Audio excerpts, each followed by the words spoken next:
Chris, have you ever in the history of this show walked in and seen anyone trying to fight your dad?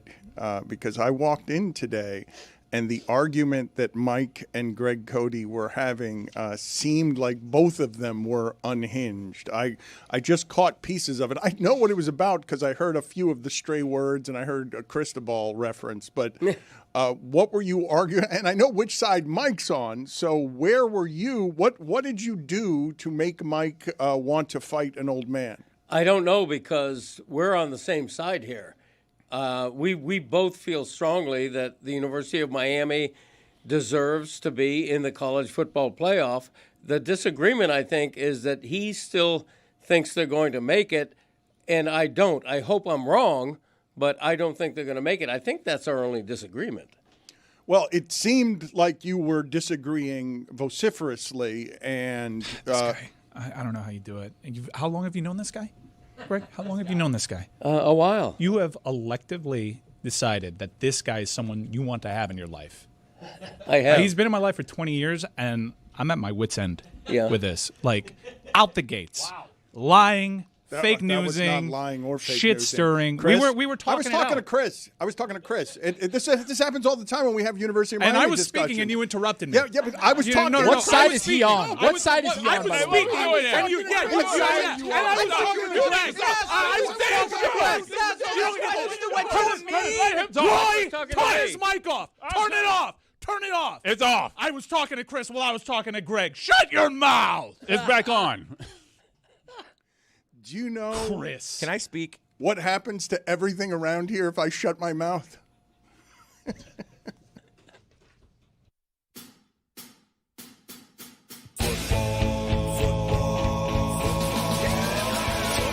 is back, Jack. Oh my, we've waited for so long. We're so damn excited that we put it in a song. Don't need no check downs. Give me big hits and quarterbacks. Keep your fantasy team from falling off the track. Football is back, Jack. Whether on the ground or through the air, when the chips are down and you throw a prayer, when your team is primed and on the hunt, it's 4th and 10, you refuse to punt. When the shoulder pads and helmets crack, that's how you know that football is back, Jack. Let me hear you say, football is back, Jack. This high is wild and out of control, and we're gonna ride it every week till we reach the Super Bowl. Don't need no check downs. Give me big hits and quarterbacks. If you say this game's the best, I'll say it's a gag. Football is back, Jack. Football is back, Jack. Football is back.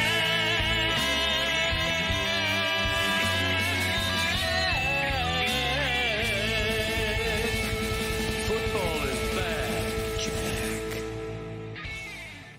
Weekend Observations is presented by Miller Lite. That's right.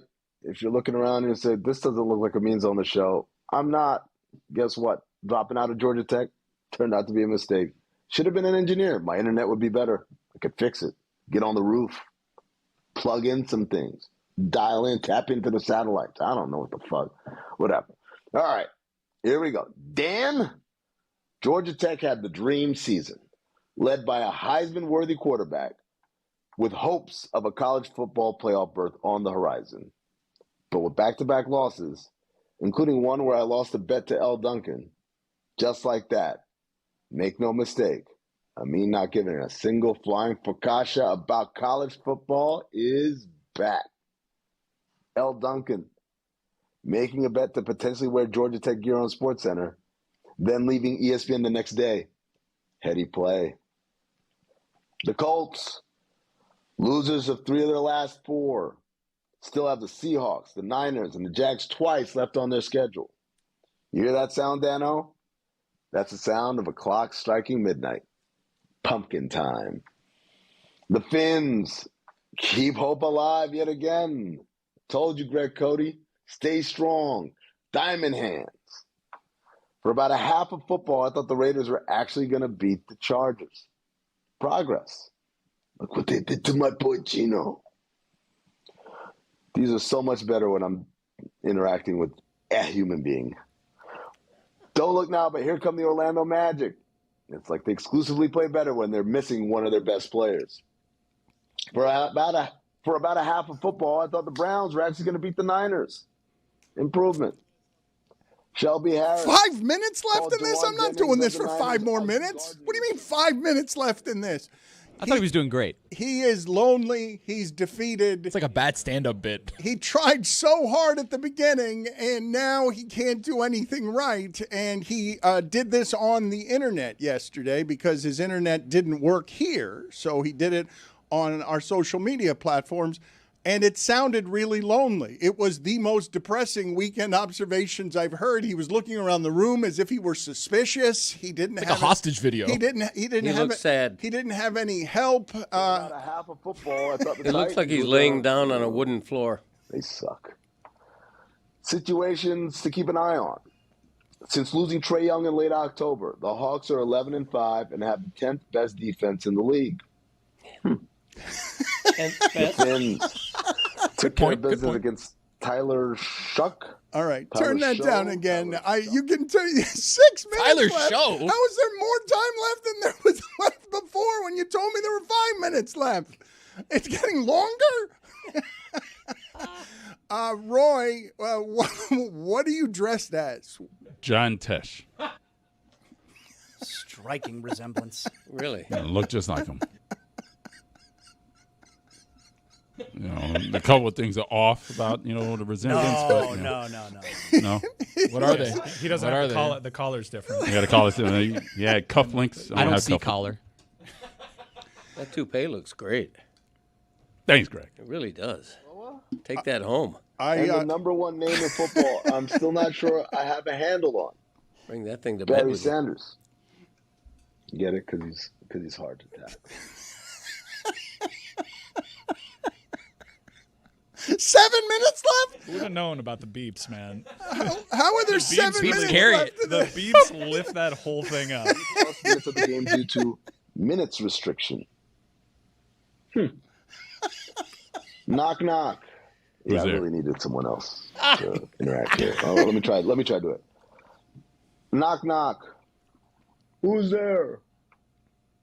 The Carolina Panthers, whom you declare to be dead, beat your precious Rams, whom you laud praise for at every step. I'm not very good at knock knock jokes. Yeah, that would have been better for Dan. Turn it off. Enough of this. I got enough of this 2 weeks ago. I got enough of it yesterday. I've had enough of it today.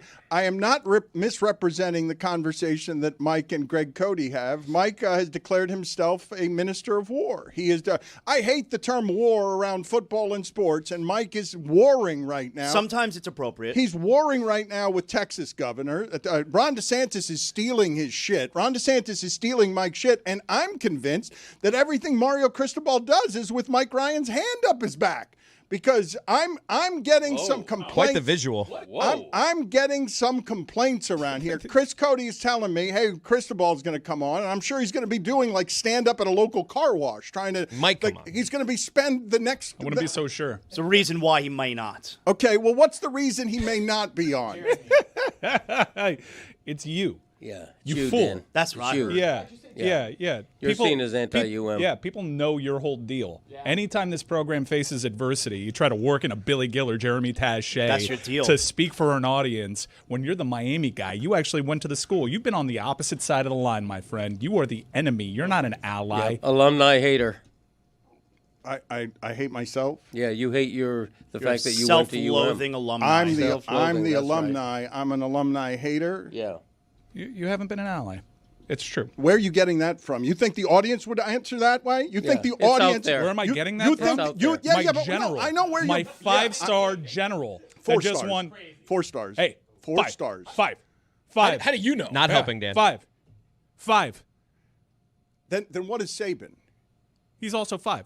You can't go higher than 5. Right. That's why he's a 4-star. He's a 4-star 4.5 general. Okay, then give Saban 6.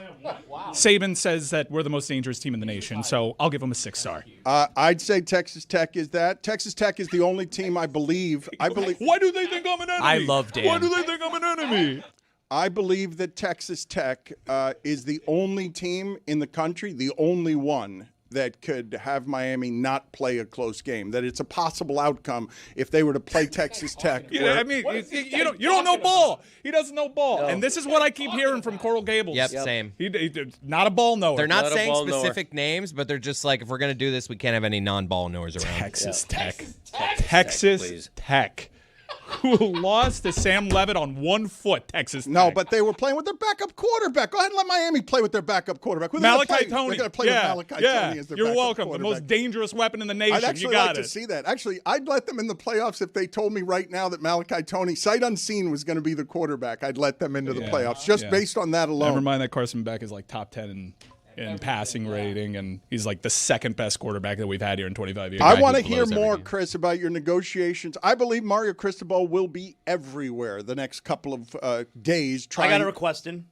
I mean, he's going to be everywhere. He did his first interview with Mike Ryan on Kane's Insight. No, with the money. I was in the shadows. with your hand up his back. No. But it was the second time you said that, by the way. Stop saying that. It was interesting to be like, hey, Kentucky took Texas to OT. They just lost 41-0 while you were out there on the field dominating. You should work that in to my I'm really partner. glad we've called out all of the horrible bias that exists in the media because we're the, straight edge, truthful media over here. Shut up, asshole. Like, hey, you're the most biased guy. Jack shit over here spewing. Like, I rewatched your clips. I'm now dumber for it. But every single one of your clips can be undone by something Miami has done on the field. You want to talk about metrics? You want to talk about transitive property? You want to talk about common opponents? Miami's got all the boxes checked, pal, including the ones and the criteria outlined by the CFP themselves. Miami shouldn't be debated as a playoff team. It's a matter of fact. This is a playoff team, and it might just be the best team in the nation. You think I misrepresented your attitude when you were talking to Greg earlier before If the that show? is not your stance this week, then you're not with me. You're against me. How dare you look me in the face and say I am not a ball knower? You don't know ball. You don't know ball. You're Texas Tech. Texas Tech. Ohio State, I can understand. Texas Tech, spot the ball in Lubbock. I triple dog dare you. I will say I thought they meant Jeremy. Texas Tech lost a game this season with their backup quarterback. Well, they better win this weekend because we need that BYU loss. They will win this weekend because they're a good deal better than BYU. Oh, God. I'm worried. geez. All right, yep. Damn That's right. 2 Well, units on BYU money deserves line. it anyway. I mean, let's be real. Dan's argument yesterday from Miami was like, oh, they're going to have 4 losses in 2 years. How dare they be excluded? It's the exact same thing for BYU, except they'll have 2 top 5 losses. Again, super easy to undercut your argument. BYU lost their 1 game by more combined points, and Miami's lost their 4 Who'd they games lose over the to? last 2 years. They lost to Texas Tech. That's right. Yeah, Texas Tech. A great team. No, Texas Tech is a good team. They're a good team. Meh. We That's beat meh. them. Boys from my dad. They're not better than us. True or false? Miami's playing better football right now than when they were the number 2 team in the nation. Yes. Correct. Yeah, it's When not we how you were play the ranked game. number 2, but we're not biased. We were not playing this well. That's not bias, pal. Those are facts. Those Playing are better facts. than If they you're not were. watching the game, here's what Facts, I know Jack. about you. You're not watching. No, they're playing You're not better. watching. I mean, who's I can BYU admit beat? they're playing better Who's than they were BYU when they lost to SMU at who's Louisville. BYU beat? Ball knower's talking to you. Who's BYU beat? Who's Ohio State beat? Okay, but Everybody. still, the Ooh, defending Dan, they should be national out. I'm with Dan. They champion. should be out. Like it's fine. Ohio State being there, you could see they're awesome. I think they have like one of the longest streaks by winning by 15 points or more. The national champs are good. They're really Agreed. All right, so we all approve of Ohio State. Yeah, they're Yes. all right. Yes. I can't believe We can move on. I can't believe you don't all agree on Texas Tech. I Texas can't Tech believe is, that. It's fine, but they wouldn't beat Miami, dude. Like this is what Certainly not no, easily. Look, no, I'm not saying they would beat them easily. You I'm said s- that they no, would beat them by listen, more than one no, score. Listen, what I said was Texas Tech is the only team in the country that I have seen that Miami might have a situation in which they would get blown out. There is no other team in the country. Threw a mite in there. I don't think that there is another team in the country that I would say that about, including Ohio State. They're going to play close games. Miami is not going to get blown out by anybody. The possibility, I do believe, exists with Texas Tech to get blown out. It doesn't mean that I actually think Texas Tech is better than them. I just think that in a game where two teams are even, Miami can also blow them out, but Texas Tech is the one team in the country I've seen where I'm like, oh, they can run up a score on people. See, Dan brings up a really interesting point there because there was a lot of mites that he threw in there between what might happen if Miami and Texas Tech play. We happen to know what did happen when Miami played Notre Dame. Hello. There's a lot of mites there. Might do this, might do that. Hello. Miami, Notre Dame. How you doing? We know exactly what happens. And we know exactly what happens when they play SMU and Louisville as well. But they're not in the discussion. California For beat, a reason. They're bad. Louisville's- Cal beat both of those teams. Louisville's undefeated when they're healthy. Oh, my God. And SMU doesn't lose conference games at home. And if you watch that game, which you didn't, they got screwed by the refs. They got totally that game got totally undone by one of the worst officiating games that you'll ever see in your entire life. But Miami learned from that. Miami put themselves in that position by playing a tight game, and since then, they have totally revolutionized the way that they play their game. Players have totally come online. Pringle is a revelation. Pringle is an absolute weapon. We have unlocked Malachi Toney, and it is a factual statement. Miami is playing much better right now than when they were the number 2 team in the nation. That is a fact check. Let me put up on the screen some of the interactions that Mike Ryan is having as he Mike had a wild day yesterday. he gets carried away, and he's gone after Texas's governor, called him Wheels. Wait. Let's not do it. Let's not take the air out of this. All right, here we go. This is where it starts. Take the air out of it. It's your move. It's your move. One of your moves. It's getting Again, worse. what side are you on? Yeah. All right. So this is where it starts. And our great governor, Ron DeSantis, saw this tweet that I put out there. Our great governor, tremendous governor, Ron DeSantis. So I had that first. Dealing with the important issues. Yeah. So I found the principles, the outline criteria on the CFP website. And it says, for those listening on audio, the committee will select the teams using a process that distinguishes among otherwise comparable teams by considering strength of schedule. Okay. Number 1. Head-to-head competition. By the way, if you're looking at strength of schedule, Miami is right there neck and neck with Notre Dame. All right? So we're not talking about a wide gulf here. They're separated by 1. Head-to-head competition is number 2, seemingly overlooked so far by the committee, even though it's written in their criteria. Comparative outcomes. Does this matter, like the order that they put it in? I don't Is that know. order of importance? I don't know. But third They're on the bullet list, points, third not on the in list order. is comparative outcomes among common opponents. Well, guess what? Miami had several common opponents with Notre Dame, 4 of them to be exact, including each other, where Miami won. 4 of them. Miami outscored all but 1 by more points than Notre Dame. So if you want to say, well, common opponents, Miami dominated that conversation as well. So I put out this criteria. If the CFP actually has the principles they outlined in their criteria, then Miami is in. If ... 1 hour later, our great governor, Ron DeSantis, kind of uses the template and goes with the same exact... Not kind of uses the template, does use the exact... He stole How it about from that? you. Stole it from you. Yeah, well, he did not have this. He did not have this in his phone. No. Will the CFP committee follow or ignore its own stated selection criteria? Great point by our tremendous governor, Ron DeSantis. How about Thank that? you, Mike. Ron, the plagiarizer. And so then Mike goes after Well, Greg Abbott, who does the same thing in Texas. Yeah, Greg Abbott then realizes, governors are doing this? Let me take the original Mike Ryan screen cap and let me Texas, ridiculous 3-loss ass. You went to overtime with Kentucky. These are CFP principles. And Mississippi State, sneaky decent. Texas is at the top of these criteria more than any team on the bubble. And then I had a response to that where I kind of also added one of the principles, which was merely beat the Florida Gators. I took the same exact tile and I put a bullet point. We can throw that up there because there was one regrettable thing that I did with my tweet, my response to Greg Abbott. What happened? I called them wheels, which you already know because Dan totally undercut it. Greg Abbott famously in a wheelchair. He already knows it because you had hell of a day yesterday. This was all something that you was see here on how the I- internet yesterday. Why is that an insult? He's in a wheelchair. You Probably see how I wanna walk added that back. Why is that an insult? I did a little Get in a cheeky wheelchair. thing. I did a little cheeky thing here where in the principles I added in bold must beat the Florida Gators because we have a common opponent with Florida too. I don't know what the Oh, whole yeah, big look, deal you is. added that. Look at that. I mean, I'm 3-0 in my last 3 games against the vaunted SEC, so I don't know what the big talk is. I think the ACC's harder. You apologized for this. Yeah, I had to put out, because, I mean, people were a little upset. Yeah, I mean, yeah. he's in a wheelchair. You can't be calling him Wheels. And I understand that. That is my bad. Right. Attribute it to the fog of war, so I put out a written apology. Yeah, you should at least have capitalized the word wheels if you were making that a nickname for him. War could be stressful. War is hell, Zaz. That's what I heard. And I put out this statement that is there for your perusal. If, Dan, you'd like to read it for That's the audience. official Miami letterhead.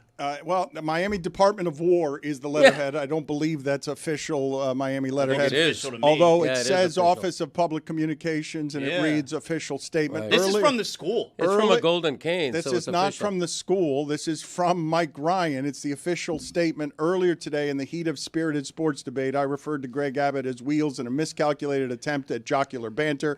Upon reflection, this phrasing did not accurately convey my intended sentiment. I should have simply called him a bitch, as was my initial instinct. For this lapse in precision and clarity, I offer my sincere apology. The Miami Department of War remains committed to direct, effective, and unmistakable communication in all matters of conflict, athletic or otherwise. And I look up and I see Roy dressed as John Tesh, as all of this is inappropriate. This is Quite the statement, because Mike doesn't like that word. I don't. If you know anything about me. Bitch or war? Well, the B word. We love the W word. Yeah.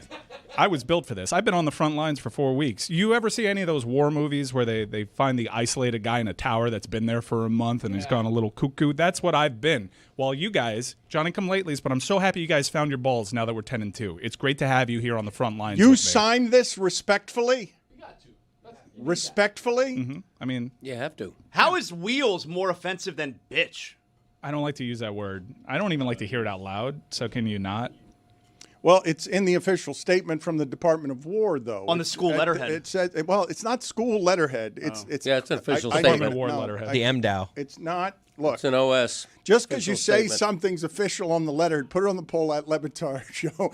Is something officially official if it reads official on the letterhead? Official Because to me. I Yes. believe you all What kind are. of question is that? You are all saying that this is official, but I just see Department of War, which I don't think the University of Miami has one of those. Well, neither The does MDOW. America. The MDOW.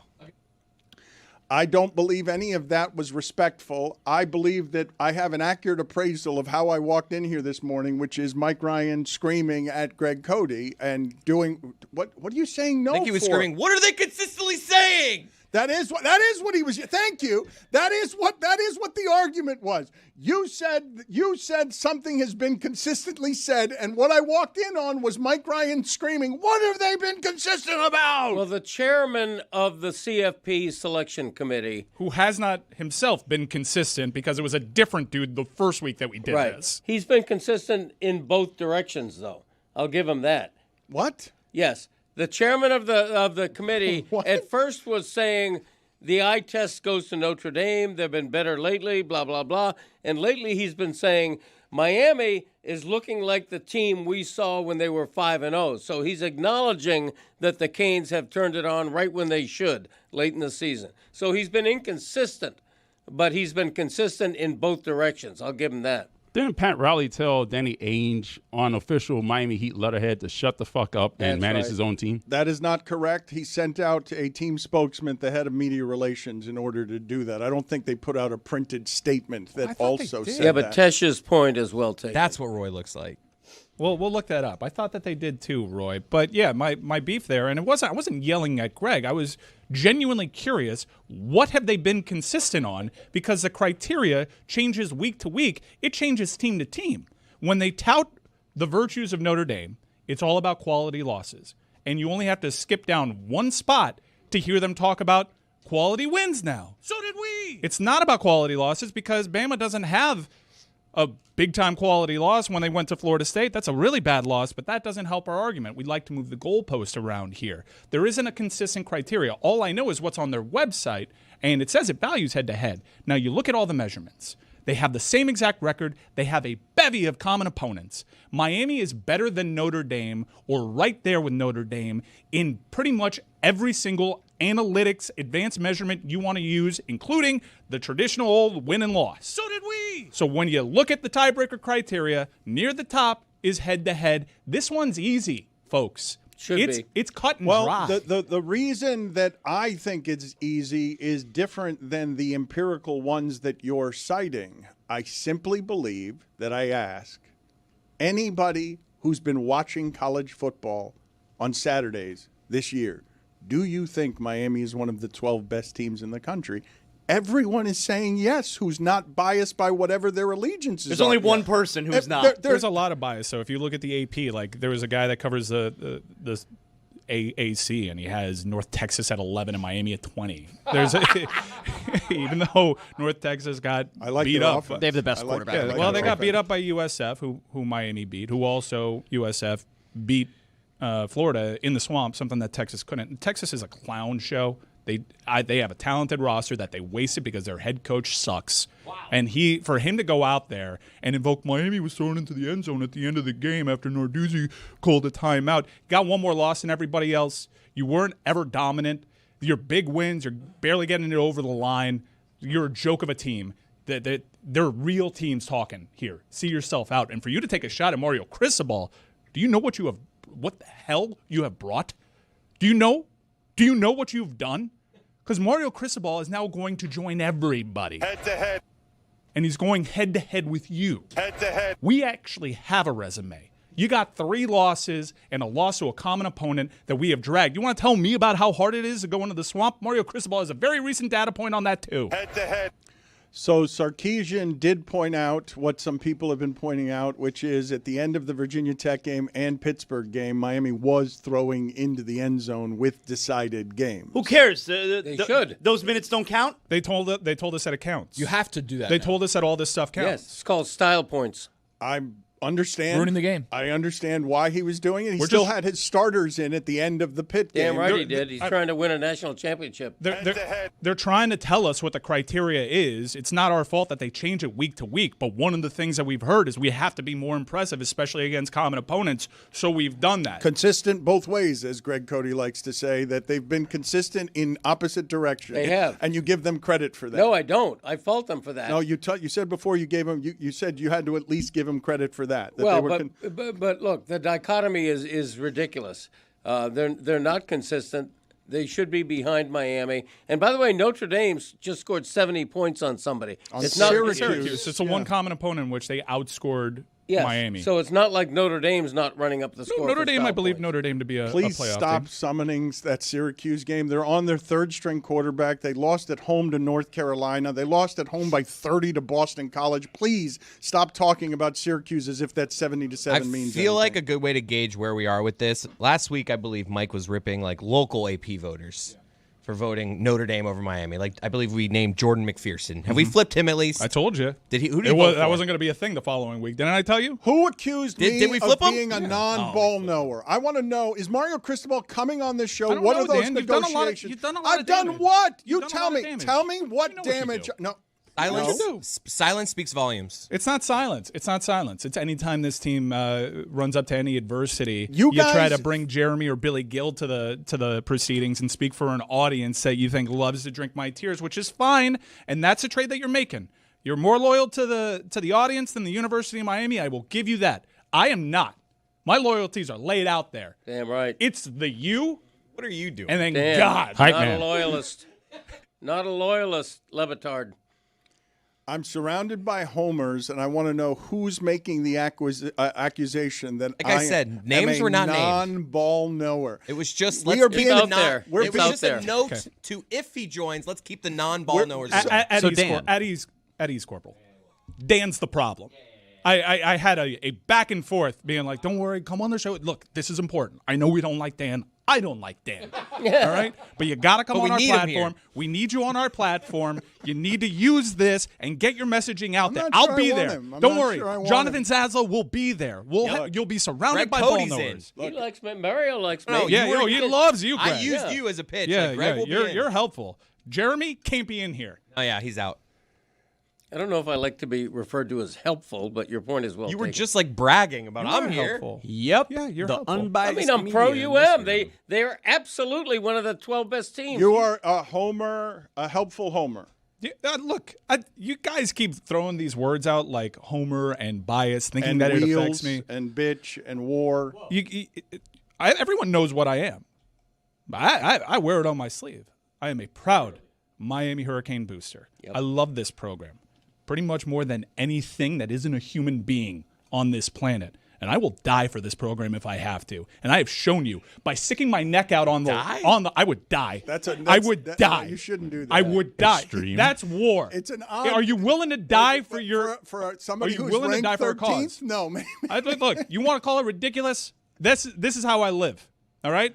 This has me devastated. This is his life. This has me. You have to pick me up off the floor with a spatula when we lose to FIU, and when we win number 6, I will be elated because it'll be the greatest moment of my life. That's who I am, pal. I live life to the fullest. Emotions on my sleeve. You know exactly where I am. How can you accuse me of bias and homerism when I tell you straight to your face who I am? The volleyball team made the tournament. Hell yeah. Yeah. Tom Brady was at the game the other day. I can accuse you of homerism and bias when you tell me straight to my face that you're a biased homer. That's how I can do it. I'm an ally. And you've used pal now 3 times this segment. Yeah, that's how you know I'm mad. Well, I knew you were mad when I walked in here. Escalating tears. Don't make me say a word that I don't like to say. When I walked in here, I knew you were mad because you were threatening to fight an old man. And I'm an ally. I know I've been a lot. I know I've been a lot, and we've probably lost national audience here. This is my life. I care deeply about it. I stuck my neck out 4 weeks ago when none of you people thought we'd go 10-2. It's very easy to find your voice now. Hold on a second. Just let me slow you down for a second and make everyone understand who it is you're fighting when I come in here and you've practically got Greg Cody by the lapels. I want you to see what a text exchange I had with Greg Cody this weekend where I'm just simply trying to get him to lunch with a friend of ours, okay? And I've told him to meet us right here at the studio so I can make it all easy for him. He drives twice a week. Yes. So go ahead and put the text up there that I have where I'm like, you can park in front of the office, and Greg asks me what office. Oh, okay. So that's where we start. Who refers to the studio as an office? Am I wrong? It's an office outside. I think in the context of what you were doing, it was where else. If you were meeting me at we already agreed that we were meeting at the Elser, and I tell you it's at the office at the Elser. Where else would it be other than the studio? Well, how about use the word studio? Okay, so I did that. I feel like you're just being a jerk, though, with what office? All right, no, but then the next step on this, I say the studio, and then he says, I thought I was supposed to just valet park and you're picking me up. And I tell him, don't text and drive because he's already lost, and I can tell that he's having trouble just because he's an old man. And so he tells me that, look at the last text there. He got lost on the way to the office. It's supposed to be a private text exchange, by the way. Betrayer over here. A couple wrong turns. Where's my privacy? You go every week. I followed Waze. Oh, you're blaming Waze. That's messed up. Whoever leaked those private texts. That's Thank a you, bad, Mike. bad look. You can't be doing that. It's ridiculous. Where's my privacy? You got some nerve, man. How do you get lost on the way to the suing somebody. How do you get lost on the way to the office? The studio. I didn't get lost. Waze misdirected me. You know, I'm trying to. That's the problem with Waze. In order to save, because Waze thinks you're going to save 9 seconds, it reroutes you. So if you trust it, you trust it. No more do I trust it. No, but it asks you, do you want an updated route? You have to click yes. No way this was Waze's fault. Well, how do you get lost on the way to the office? I'll say it again. Like you've been coming here for now a couple of years. If you start referring to it as a studio, I'll address you. He's called me pal a couple of times and told me to shut my mouth. We're not even an hour yet into the show. It's CFP rankings day. I'm on edge. I think my dad's deflecting because that lunch that he went with you on Friday caused major controversy in the PFPI. It did. There were just picks not made because there was a Friday. You said yesterday you forgot about the Friday game. So did the commissioner. So we had multiple teams. I made my picks. Multiple teams not turn in picks. Usually every week he's on top. Like, hey, these people don't have their picks in yet. And this week, no text. The game goes by. We get a text of, a couple people didn't make their picks.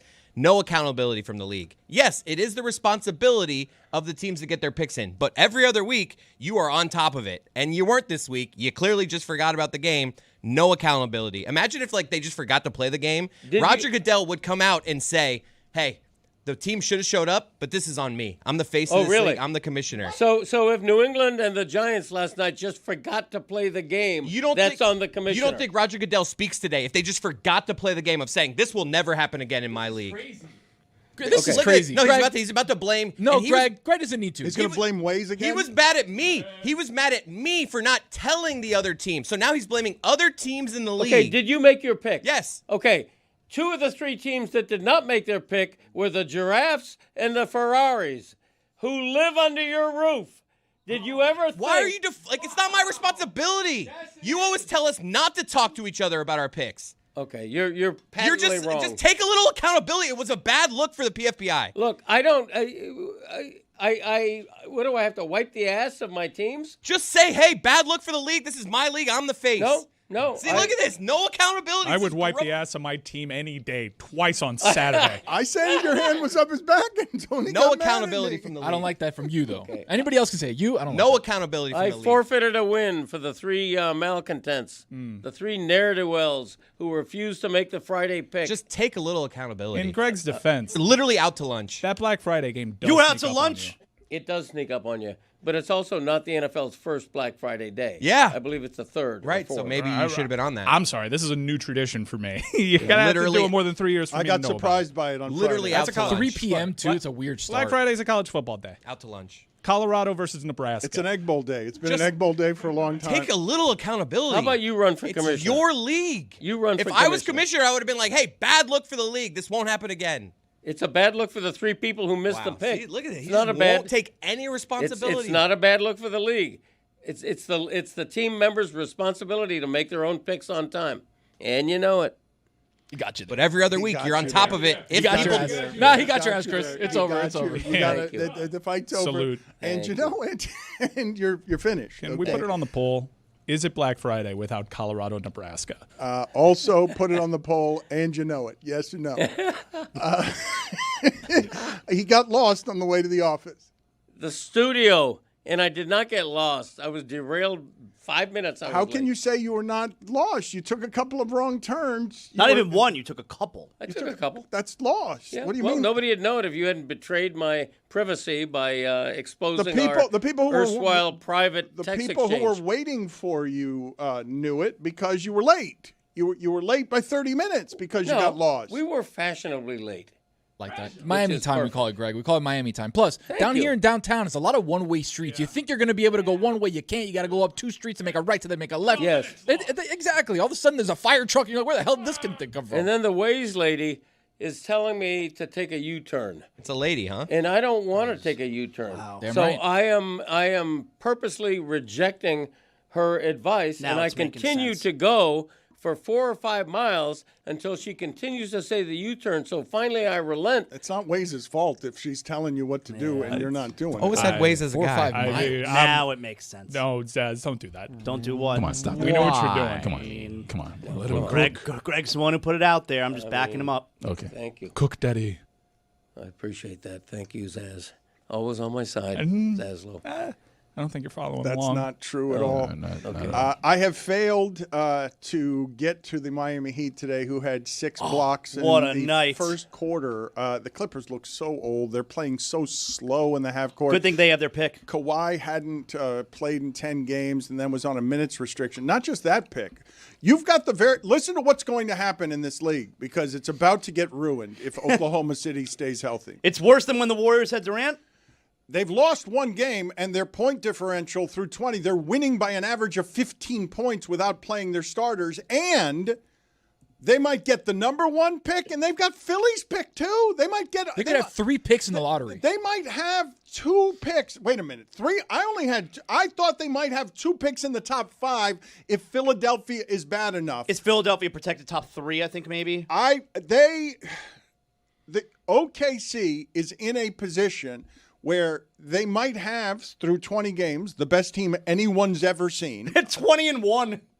The defending champions have the best team anyone's ever seen statistically through 20 games. They're winning by an average. Go look at the point differentials in the East and look at what OKC's point differential is. Because they're at 15 points a game. They're winning while not playing their fourth quarter starters, and they might have the first pick and the 5th pick because the Clippers are so dreadful. Look how happy Zaz is. It's just funny. It's just a funny thing. They're 20-1. They might also have the number 1 overall pick. Not funny. The one thing they don't have, though, is Davion Mitchell. What? Davion Mitchell. Top 5 Imagine point how guard in good the to East. be that. I mean, he's making threes and he doesn't turn the ball over. Off night. It's pretty impressive. You know about that off night? How about 30 more points from Norman Powell? The L's at the end. I don't know if those are. No? 30 more from Norman Powell.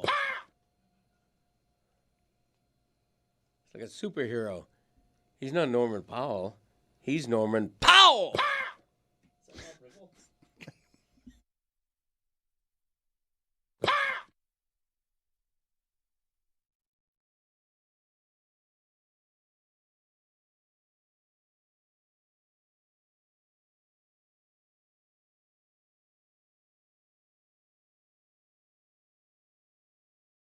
Clevelander.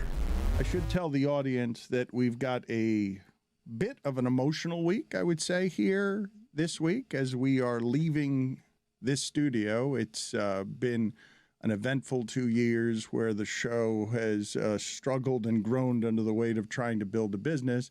And we're going to move into new studios. Everything is moving after, I think it's close to 10 years here. And we're going to remember some of the things from the Clevelander because as expensive as the property value has gotten around here, the neighborhood has really deteriorated. There has been so is my health. There's been a lot of But that's your fault. shootings here recently and assassinations, plural. And we need to get out of here. And next And that week, move is brought to you by Miller Lite. 96 calories and 3.2 carbs per 12 ounces.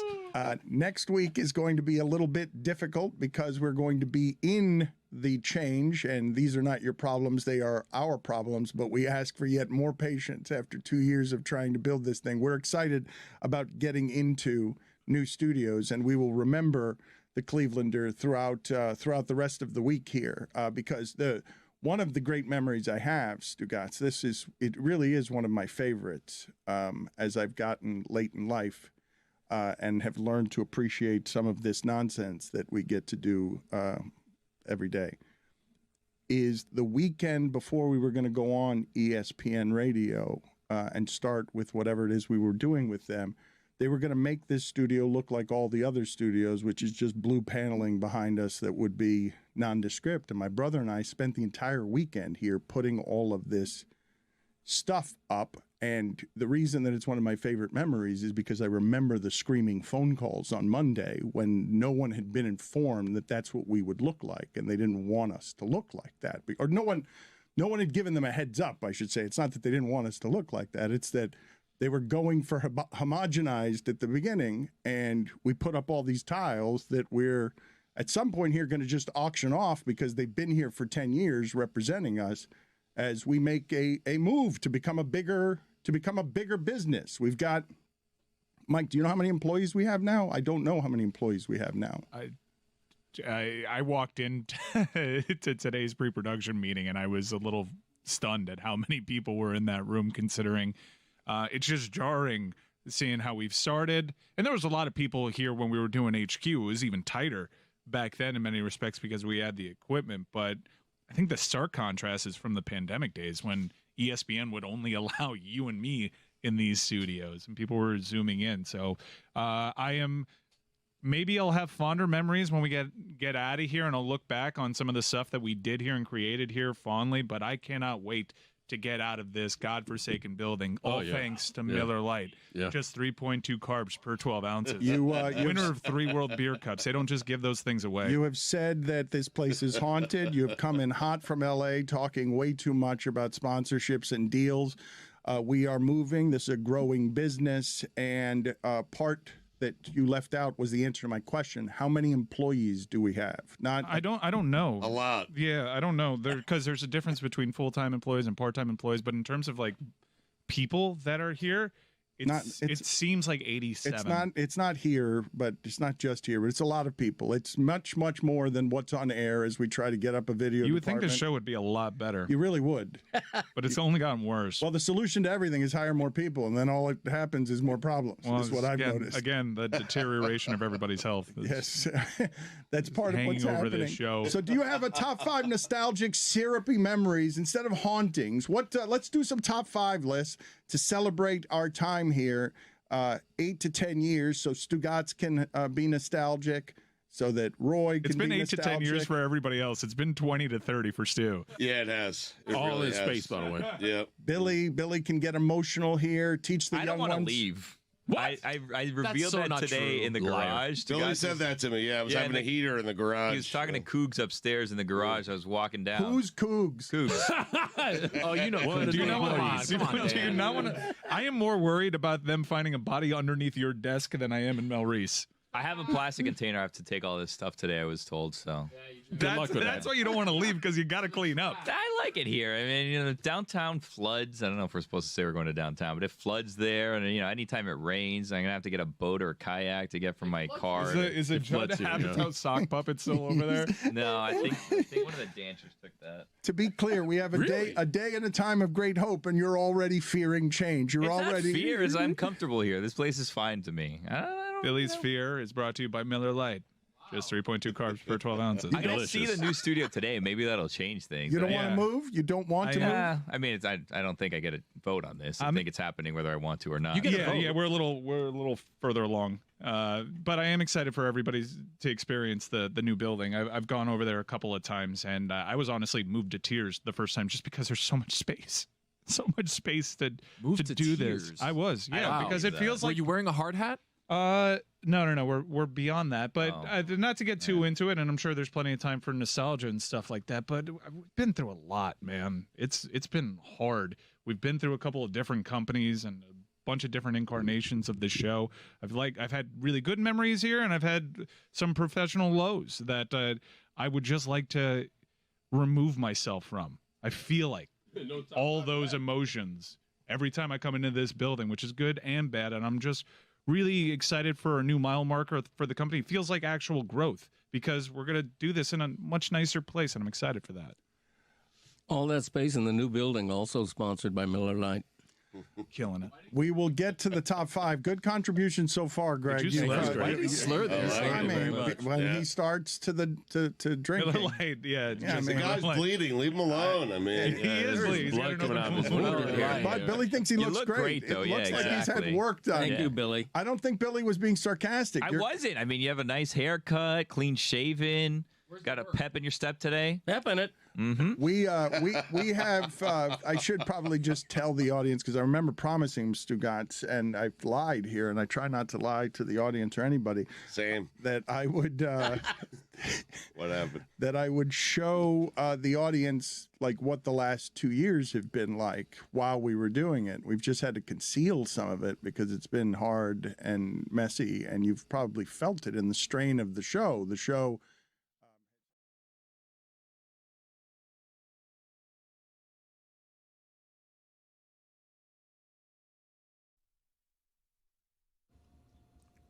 This episode of the Dan Le Batard Show is presented by DraftKings. DraftKings, the crown is yours. So Tony got it right. The Thunder also have Utah's pick. So if the season ended today, the Thunder would have the 6th, 9th, and 14th pick in the draft. Look at Zaslow. You shouldn't be smiling like that. That's crazy. If you love basketball that way. That team is too good, and they've got what's going to go down as one of the worst trades we've ever seen, because the Clippers, I can't explain to you how slow and old they looked last night. To allow 6 blocks in the first quarter? They're terrible. They're just really bad. And to reiterate, both Mike's point and the point I was making about Mike's hand being up Mario Cristobal's back, you have Miami is the only team in the top 15 that isn't ranked ahead of the team it beat head-to-head. So Georgia's ranked ahead of Ole Miss, and Texas Tech is ranked ahead of BYU, and Oklahoma is ahead of Alabama, and Alabama is ahead of Vanderbilt. And head-to-head. And the quote from Mario Cristobal, and tell me if you've heard this before, quote, "There's no one playing better football than Miami right now. We're playing better football than we were playing when we were number 2 in the country." See if you've heard that quote before. That's a coincidence. Diana Rossini is with us now, senior NFL insider for The Athletic and the host of the Scoop City podcast. She's working on Christmas Day, which I just cannot imagine is going over very well in her family. She's doing the Netflix game. Are you being accused by the family of ruining Christmas, of working too much? What's happening here? Is my family that predictable at this point? Yeah, of course they are. How could I possibly work on Christmas Day when I'm a mom? I'm choosing myself. I'm selfish. I'm not concerned about the family or the joy of Mikey and Joey. So I talk to my parents pretty regularly. That hasn't happened. It's been a couple days because I know that they're mad, and I don't want to hear it. But I don't know, Greg. What do you think? Bumble. What do I do here? I think you're doing all the right thing. You're juggling. That's what you do, right? You juggle. You're not forgetting your kids. Did you just get surprised by that question because you dropped something that you were juggling before she asked the question and you were surprised that it came to you? Is that what just happened? Yeah, I dropped my phone and the rest is history. Okay, Yeah. so Sorry about so that. you want to think for a second because you didn't have time to think. You were thinking she's doing the right thing by I think she is. betraying her family on Christmas to selfishly choose herself and Vikings Lions. She's juggling. She's multitasking. This is what strong modern women do, Dan. They multitask. They juggle. They do it all. Yeah, but she's not multitasking on this day. She's choosing football over her family. I don't see that. Well, what do you mean? It's Christmas Day, and she's going to be not with her family. I have not heard her say that. Did you miss Christmas? Christmas is It coming hasn't up. happened yet. Christmas is coming up. Thanksgiving was the one we just had. I meant Thanksgiving. Christmas is the one coming up. She's already anticipating missing Christmas. Okay. He's lost. So, Greg, Preemptive. Greg is actually spot on with making that mistake because it reminded me. So yes, I was with my family on Thanksgiving. Of course, it was awesome, and we had a great day.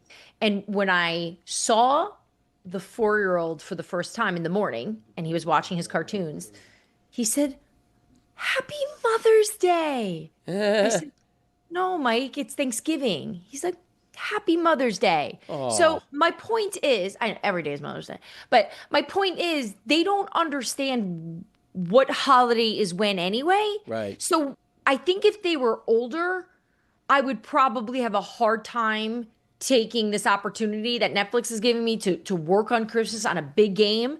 But my thought is I can go do the game.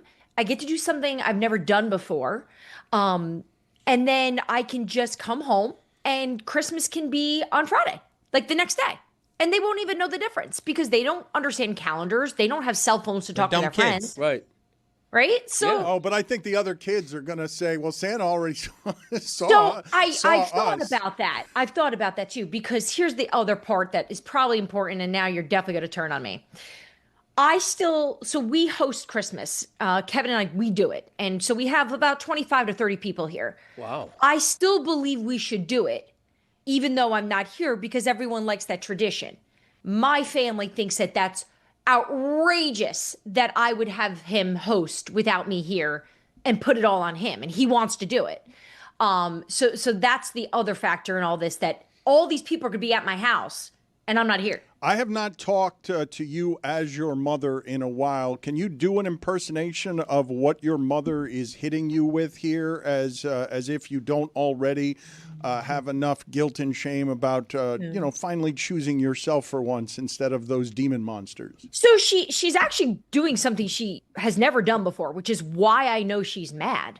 She's not saying anything. The only thing she said was when Netflix offered me the job, and I wasn't sure what I wanted to do at the time. There was like a 10-minute window where I wasn't sure because of the Christmas situation. And I called them and said, "Look, this is what I've got going on." And she said, wait. On Christmas? You're not going to be there on Christmas? You're going to work on TV on Christmas? I'm like, yeah. You can't do that. You can't do that. You got kids now. You're turning very selfish. You're very worried about yourself. And that's the problem. You're going to wind up alone. You're going to lose Kevin. Those boys are going to hate you. And like she goes that far. Like she does. She pushes it. And my father, who's wonderful and says 3 words a year, just weighed in and was like, "You're making the wrong decision." Wow. Family support. Dad. Family support. Both Right. of them think it's the wrong decision. Exactly. And by the way, my husband sends me flower, like hug, kiss, wakes up, is like, "I am so proud of you." Like everything you could ever hope for in a support system, right? And this is the person he's not blood. My own blood does not care. They first of all, do you think Camille and Rick Rossini are going to be able to even find Netflix? Like that's the other part of this, right? Like they're going to be like even for this show, because my dad loves you guys, like just finding this has been such a big deal. Like, and I explained, I show them on the phone, on the YouTube, I do the whole thing. But I want it on my TV, the whole, so none of this is really gonna matter. And it always goes back to, as traditional as they are, is about the family, it's gonna just go back to how many people at the deli come up to them and say they saw me. If a lot of people say they saw me, they'll be like, oh yeah, she's doing so good. We're so proud of her. But if no one sees it, they won't care. Like that's why they had a hard time when I became a writer. Everyone's going to see it. Everyone's going to see it. They're going to turn. Dan, you know why your husband is being so supportive about it, right? You know what? You know what husbands love. Dan? They love money. Not as much as the wives. No, they love it. Not as much as the wives. They love money as much as the wives. But husbands just as much love as money. the wives. Every bit as much as the wives.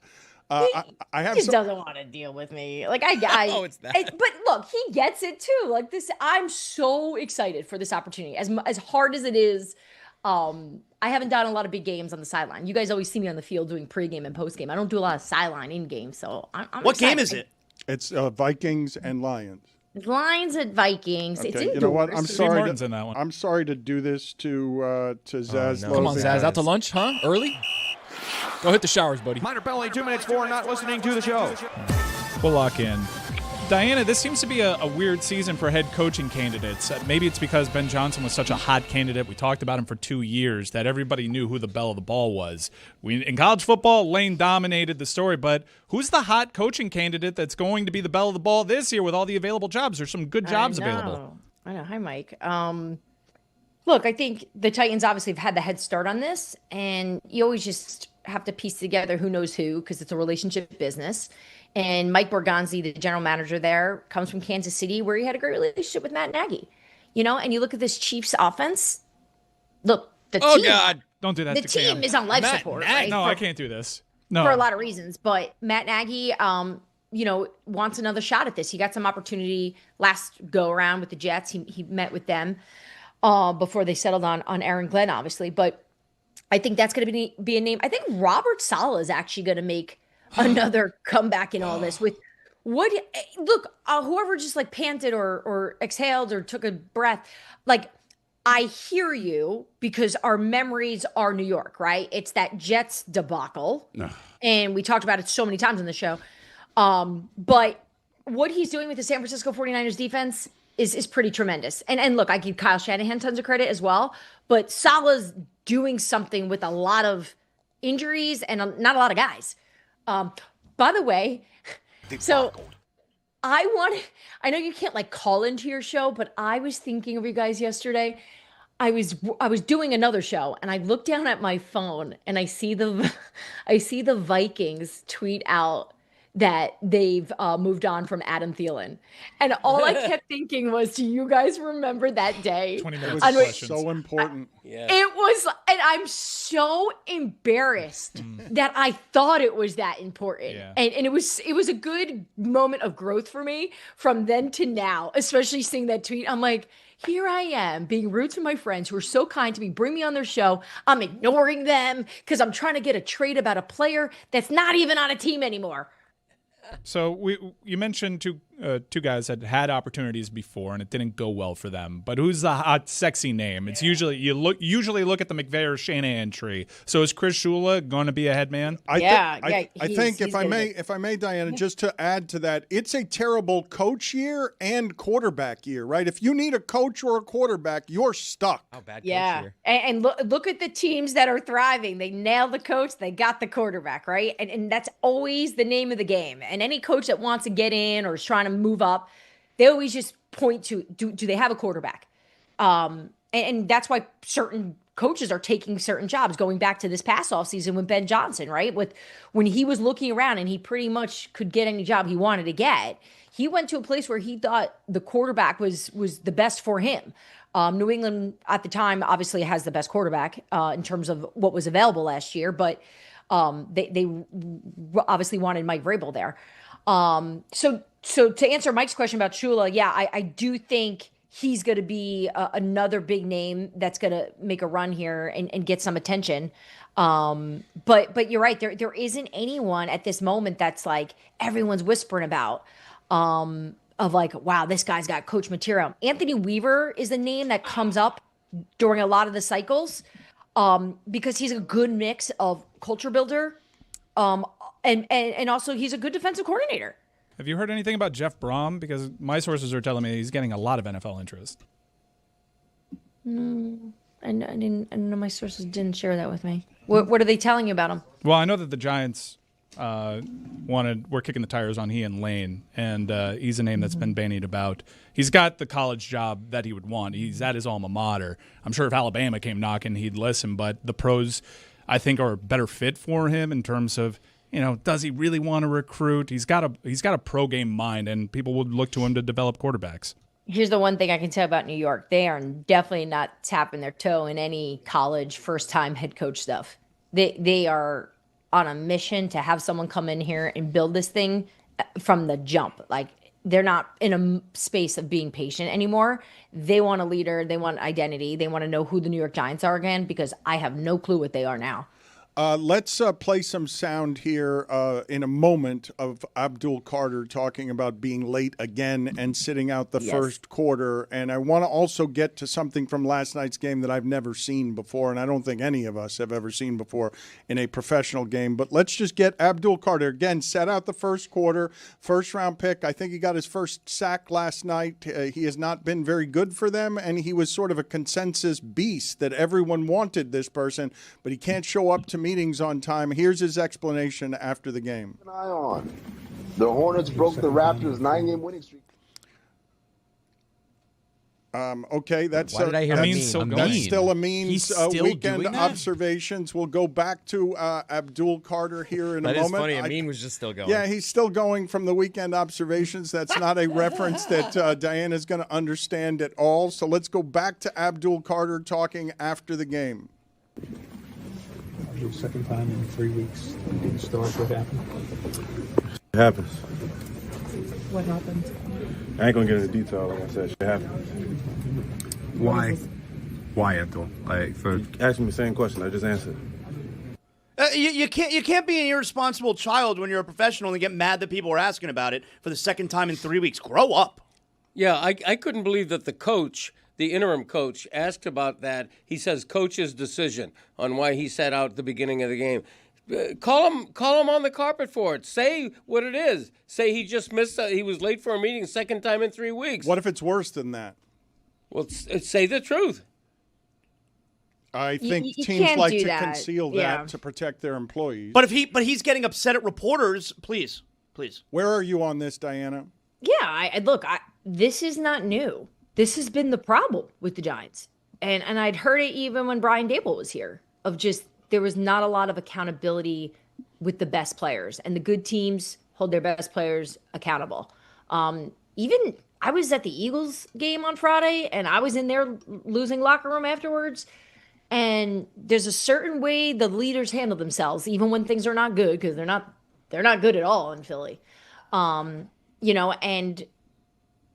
I just think Abdul Carter is just very immature right now, and he hasn't had anyone else on defense. He's had no leadership around him to show him how to do it, because that's a problem too, right? Like, you have to be able to police your own locker room. Those are what the good teams do. That's what the Chiefs have always been so good at. They don't need Andy Reid in there saying, this is how you do it. They've got the dudes in there. The New York Giants don't have anyone to tell Abdul Carter, hey, man, show up. Don't fall asleep in the training room, or whatever it is that he did the last time. This isn't surprising. This is a team that's pretty dysfunctional at this moment. Diana, the AFC South is getting very, very interesting. We got the Texans in the mix. The Jags are looking good. The Colts with Daniel Jones' broken fibula. What's going on in the AFC South? Yeah, how do you play with a fractured fibula? I'm actually working on that right now. Like, how severe is this? Like, I knew of a little boy once who fell off one of those jumpy jumps, and he had a fractured fibula, and he was in a cast for like 6 months. Like, I get he was a baby, but like, I don't know. How is he out there playing? Detail. So look, I first of all, the Texans.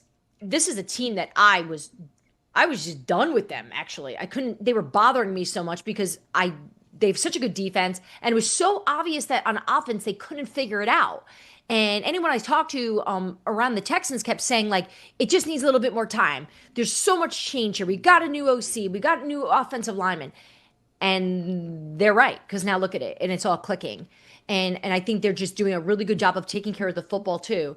And all the teams that are doing well, have the most consistent thing going for them, and that's the run game. Anyone that's running the ball well right now is winning games. And they've got the momentum on their side because of it. Put it on the poll. Did you know a little boy once who fell off of one of those jumpy jumps? I want to look at some still images here of something that shocked me and Danny DeVito last night. Danny DeVito was on the Manning cast and was just appalled that Younghoe Koo, who I'm telling you, when I saw him in Atlanta, I'm like, that's as trustworthy a kicker as there is in the league when I saw him in Atlanta. But those jobs seem to mentally test some people in ways that seem excruciating. When you're not a real football player, you're just the foot, and you come out onto the field and none of the other guys actually respect you. Younghoe Koo, the hold was bad. The ball was placed poorly.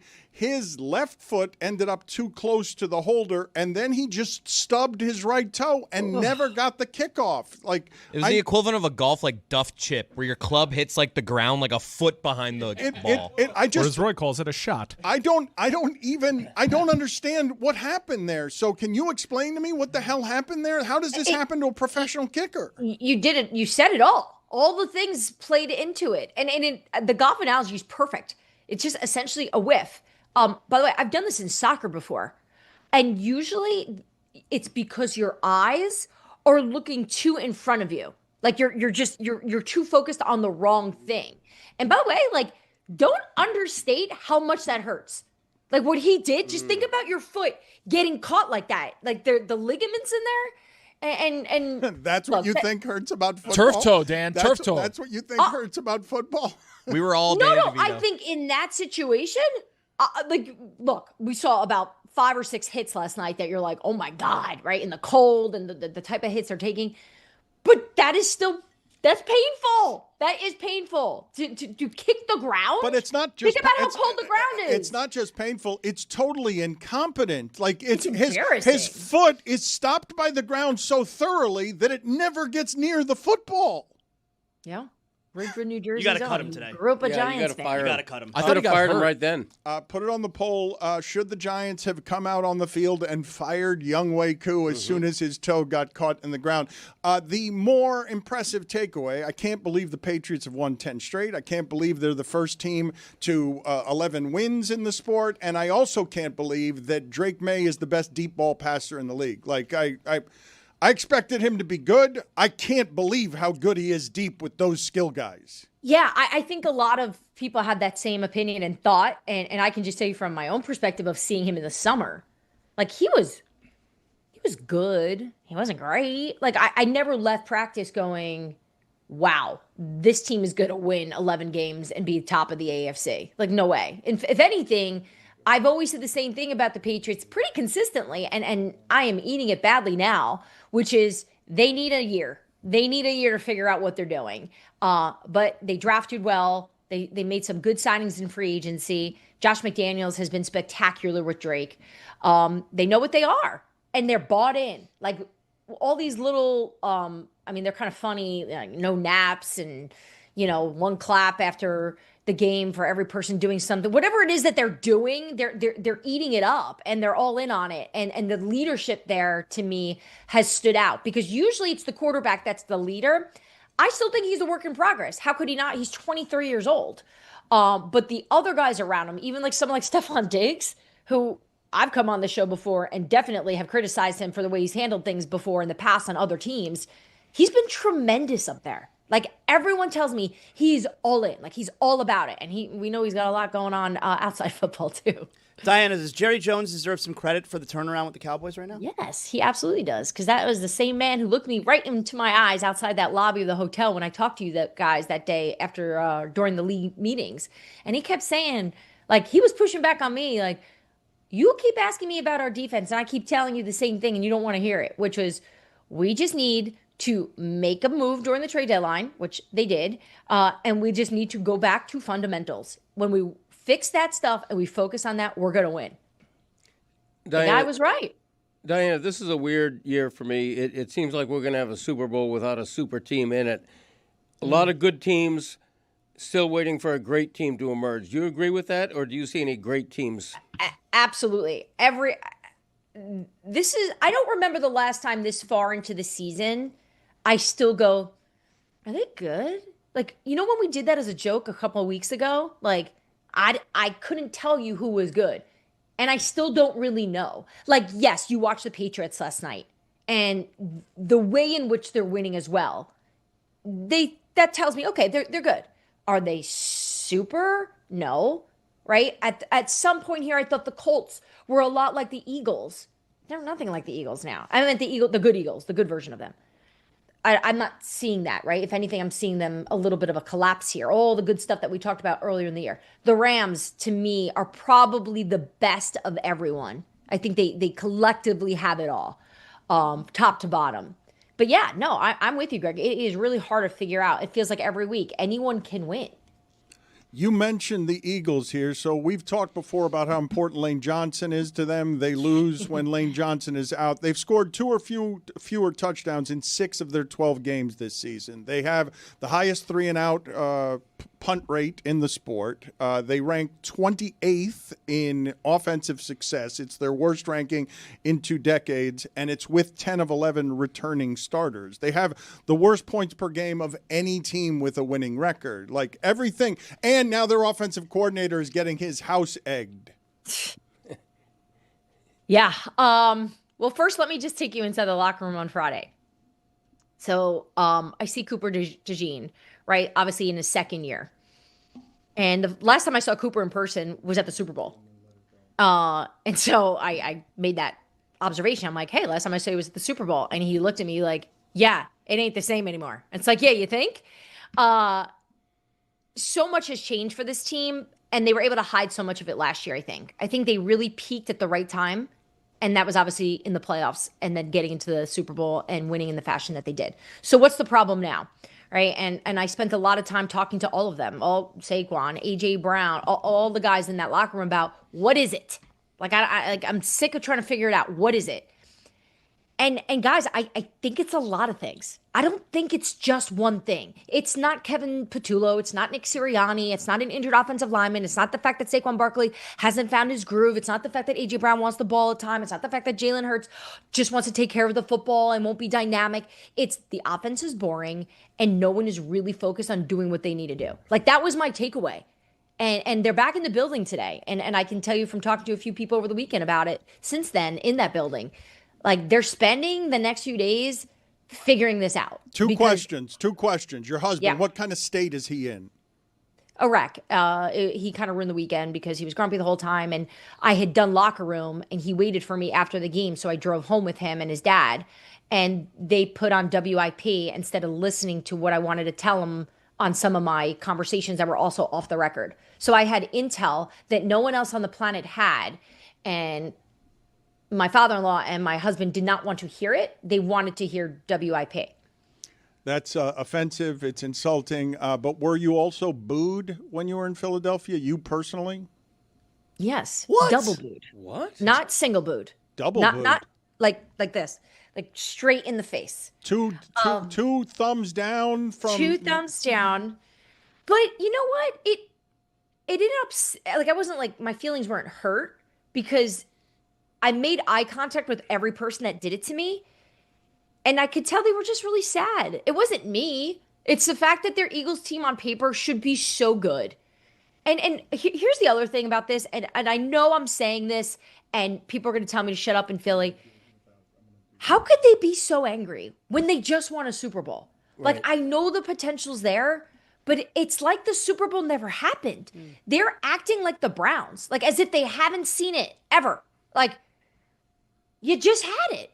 But but I think that I do believe that there is one thing worse than just being poor. It's being rich than being poor. I believe that these fans are angry under all circumstances, but now you spoil them and entitle them and allow them to win whatever it was, 20 of 21 games, they're going to get unreasonable about it. they're going to be unreasonable because when you're also looking at the team, it's a lot of the same guys, as you pointed out before, right? It's not like they had to go through a lot of transition and significant injuries outside Leighton Johnson and a few other banged up guys. They're not really dealing with that much. And the dysfunction, they'll tell you, guys in that building will be like, this is what Philly does. This is what we like. And I think that works to a point because at some point the dysfunction is just going to get them out of the playoffs. And that's going to be a disaster. She's the senior NFL insider for The Athletic. She's the host of the Scoop City podcast. We will let her go on this note. Do you have any disciplinary measures that are working better on those demon children?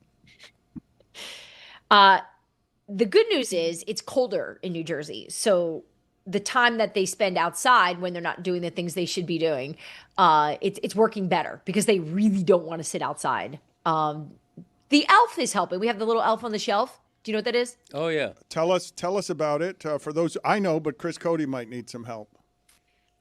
So, Chris, we have this dumb little elf guy, and most families do. And what you do is you hide them when the kids go to bed, and you tell the children that elf is going to communicate with Santa Claus. And they, he's the eyes and ears of Santa. So it's like having another parent in your house. And you name him, and he becomes part of your family. And like ours is Chippy or Pete. I don't know what his name is. It's one of those. And then you have to hide it. But it becomes a problem, too, in your marriage because who's responsible for hiding the stupid elf before you go to bed? And you always forget. And then the kids notice, Elfie didn't move. So, yeah, we don't like it. I don't know why I did it, but once you're in it, you can't quit. Diane, it's a means of control, right? Because the kids can't touch the elf either because all of a sudden all the magic is lost if you touch the elf. I also have a Chippy in my family. That's my crazy. niece and nephew have a Chippy, so maybe it's from the same part of the North Pole. But if you touch the Chippy, all of a sudden his magic is gone. He goes back. He disappears. He tells Santa, the kids were bad. They touched me. It's over. Put it on the poll. Put it on the poll at Le Batard Show. Is the elf on the shelf part of your family? You were saying, Diana? Well, Mike, I have a question for you, Dan. I feel like I'm not maximizing the power of this elf in my house, right? Like, everyone understands that, like, he's the eyes and ears for Santa, and that scares little children. But I feel like we could do more with them. Like, I feel like I could get Elfie to get my children to behave better or do more chores. I don't think you can do better than Chris Cody calling, dressed as Santa, FaceTiming him. And now that we're in December, it's in coming. Character, you showing the kids on FaceTime, no, I've got Santa's number, here he is, and you call Chris Cody. I think you will get a month of good behavior. She's going to tell me some things they're doing wrong, and then I'm going to send a video with specific items that they need to address. Yeah, but I'm embarrassed what I'm going to have to share with you because my children it's horrible. I've seen a lot, Diana. Yeah, he's Santa. Santa is allowed. Look, he knows when you've been naughty. He knows when you've been nice. He sees you when you're pooping. He takes your confessionals. You should absolutely use Chris as Santa. Diana, thank you for the information. I can't believe your family of cavemen wants to listen to WIP instead of Diana, who's been talking personally to the players off the record. Like, this is offensive. Yeah, but I need to know what Joe and Bryn Mawr thinks, Dan. Yeah, I know. I got to. Because I don't even get upset anymore.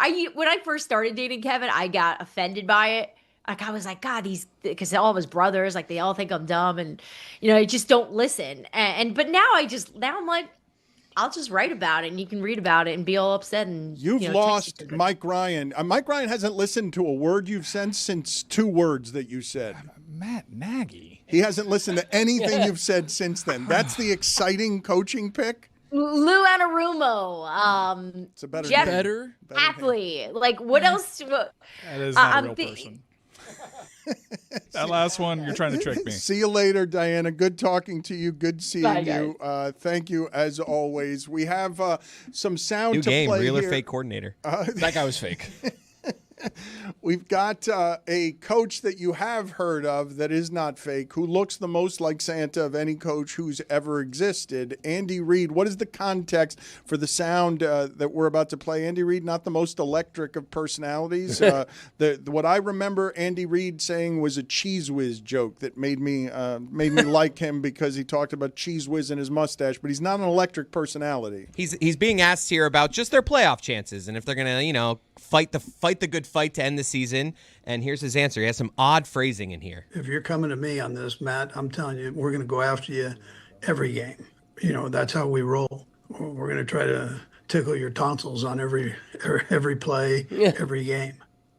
We're going to try to tickle your tonsils on every play. So he thinks the way to play football is to stick your hand in the other player's mouth. That's how we roll. We're going to try to tickle your tonsils on every play, every game. All right. Okay, Andy heard this at practice, and I don't think he understood. Well, neither does Zaz, clearly. There's going to be it's not a mandible claw situation. There's going to be a tickling of the tonsils when the Chiefs play you. Oh. Zaz, you're so innocent.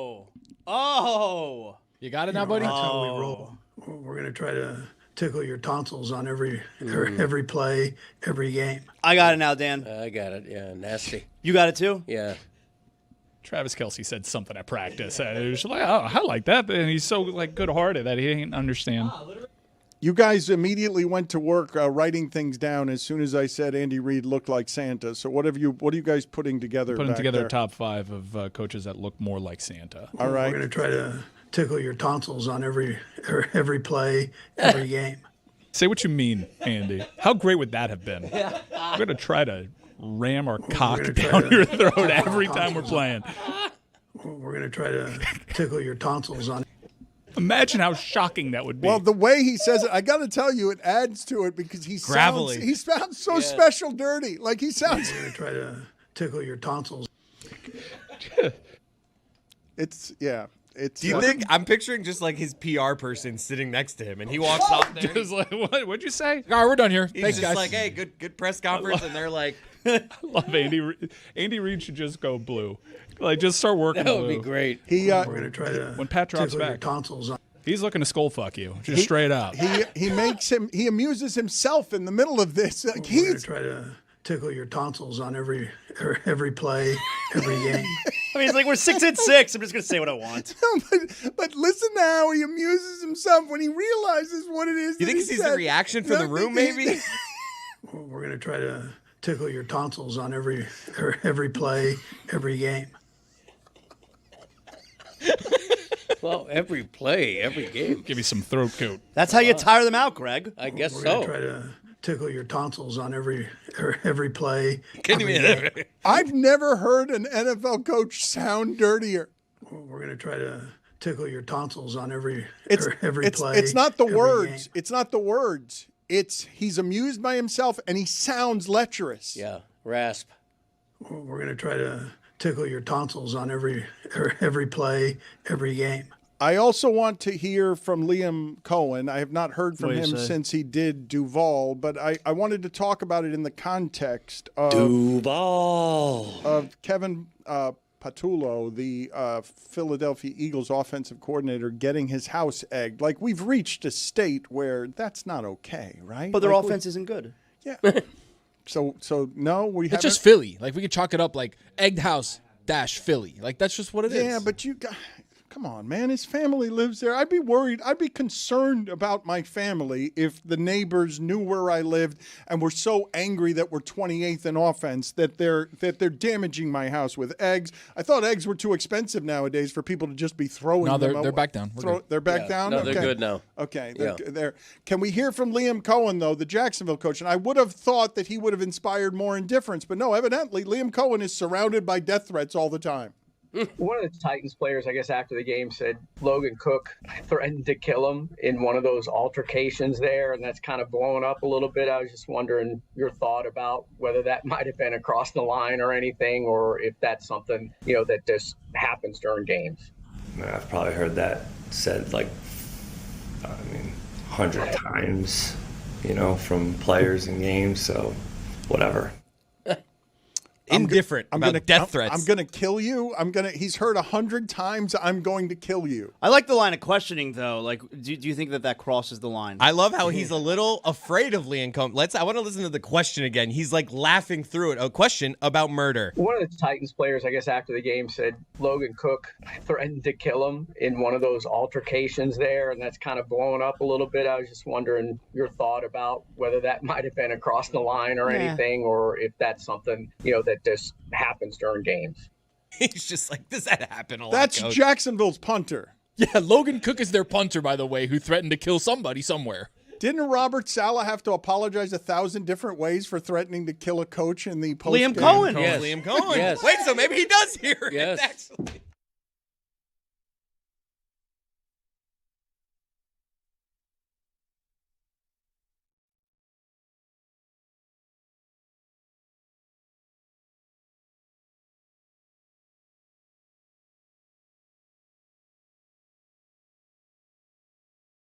And a mean came, and it was a mean, and then we looked, and it was still a mean, and it's a mean, and reinforcements are now coming, ever so slowly.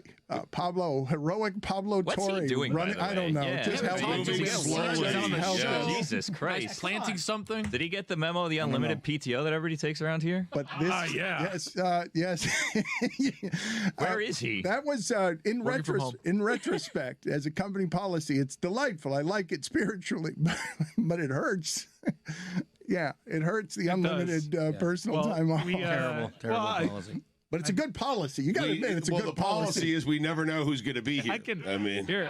He's a surprise in that sense. I can answer the questions on where's Pablo, but there's a lot that goes into this move, and if you haven't been able to tell already, Dan will be making excuses on the front end for the dip in quality. And he's very worried about this move. And Pablo's not here in part because we're all worried about how Dan will take this move. There's a lot of stuff that we're throwing at Dan. We're changing the formatting of the show. We're changing where the show is produced from. And I think just throwing Pablo and, hey, here's another body complicates things a little bit. So we're going to ease Pablo into the rotation. Nobody wants to hear the excuses. And I am making excuses for whatever the content is next week when we're between studios. Dan's excuses are brought to you by Miller Lite. Excellent. What is your top 5 list about? Have you assembled a top 5 list? I'd like to do this a little syrupy if we can, because it's an emotional week for me and for us, Stugotz. It'll be an emotional week next week and the week after that, too. Yeah. They're all emotional at this point. Yeah. Okay. It's a very sensitive ecosystem, and I'm very worried about changing the ecosystem around Dan. Well, this has been a comfortable place for us. I shouldn't say unlike, like Billy, I am risk averse and uncomfortable with some change. I get comfortable in places, but this place has become physically uncomfortable. But Billy hasn't seen the new studios yet. Yeah. You have. So I was fortunate enough to stop by last week to go check them out. They're beautiful. So I felt better about us moving. You've seen that. But I'll tell you why, though.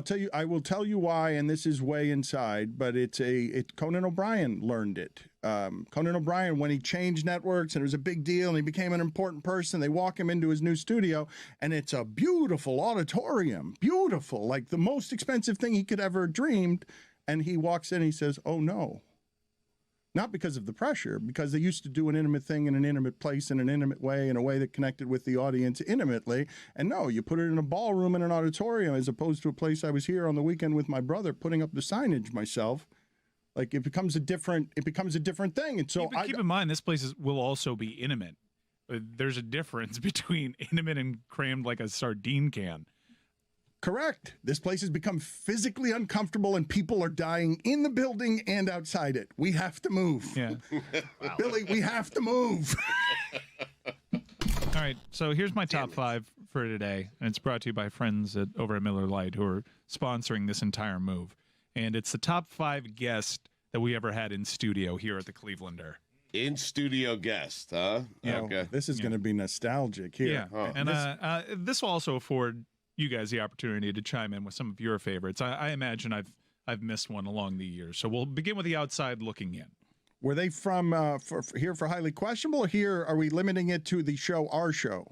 I'm limiting it to our show. I still have Ice Cube in there on my outside looking in. The problem is most of that was with highly questionable, and I don't have a lot of frame of reference for that outside of one of the kings of West Coast rap just wandering through a very tight hall and being really embarrassed about how we'd entertain said king of West Coast I was rap. embarrassed by the hospital couch that had been sent for $50 by ESPN to represent our green room. That was a nice couch. It was a nice couch. No, you got to be nice. shitting me. The collar was nice. That couch was a punishment. You've got to be shitting me, Billy. You did not like that It wasn't couch. a bad couch. It was a nice couch. It was a really bad couch. Served its Billy. purpose. Billy. Sit on it.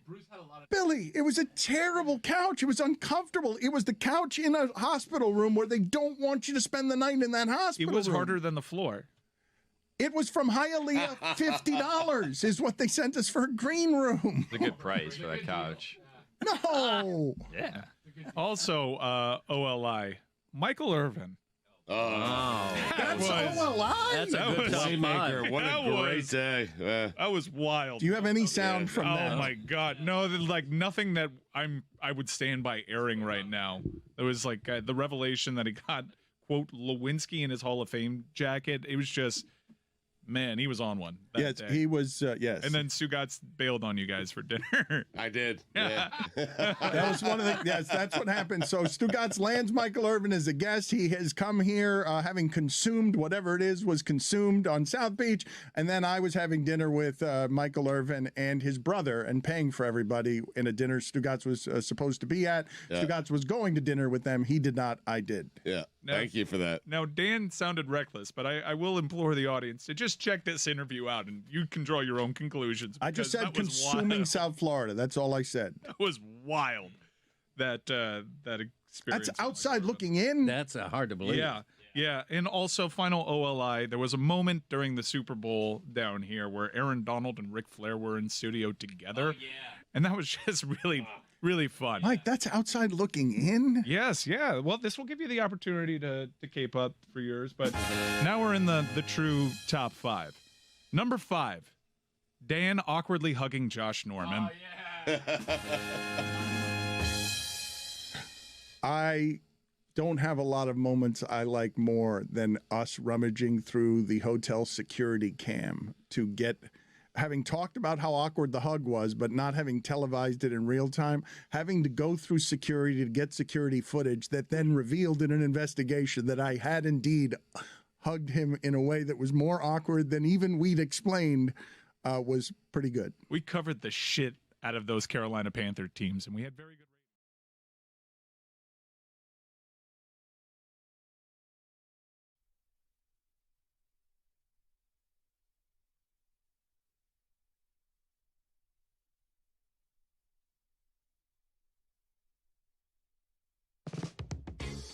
This is Juju. He's got a new show.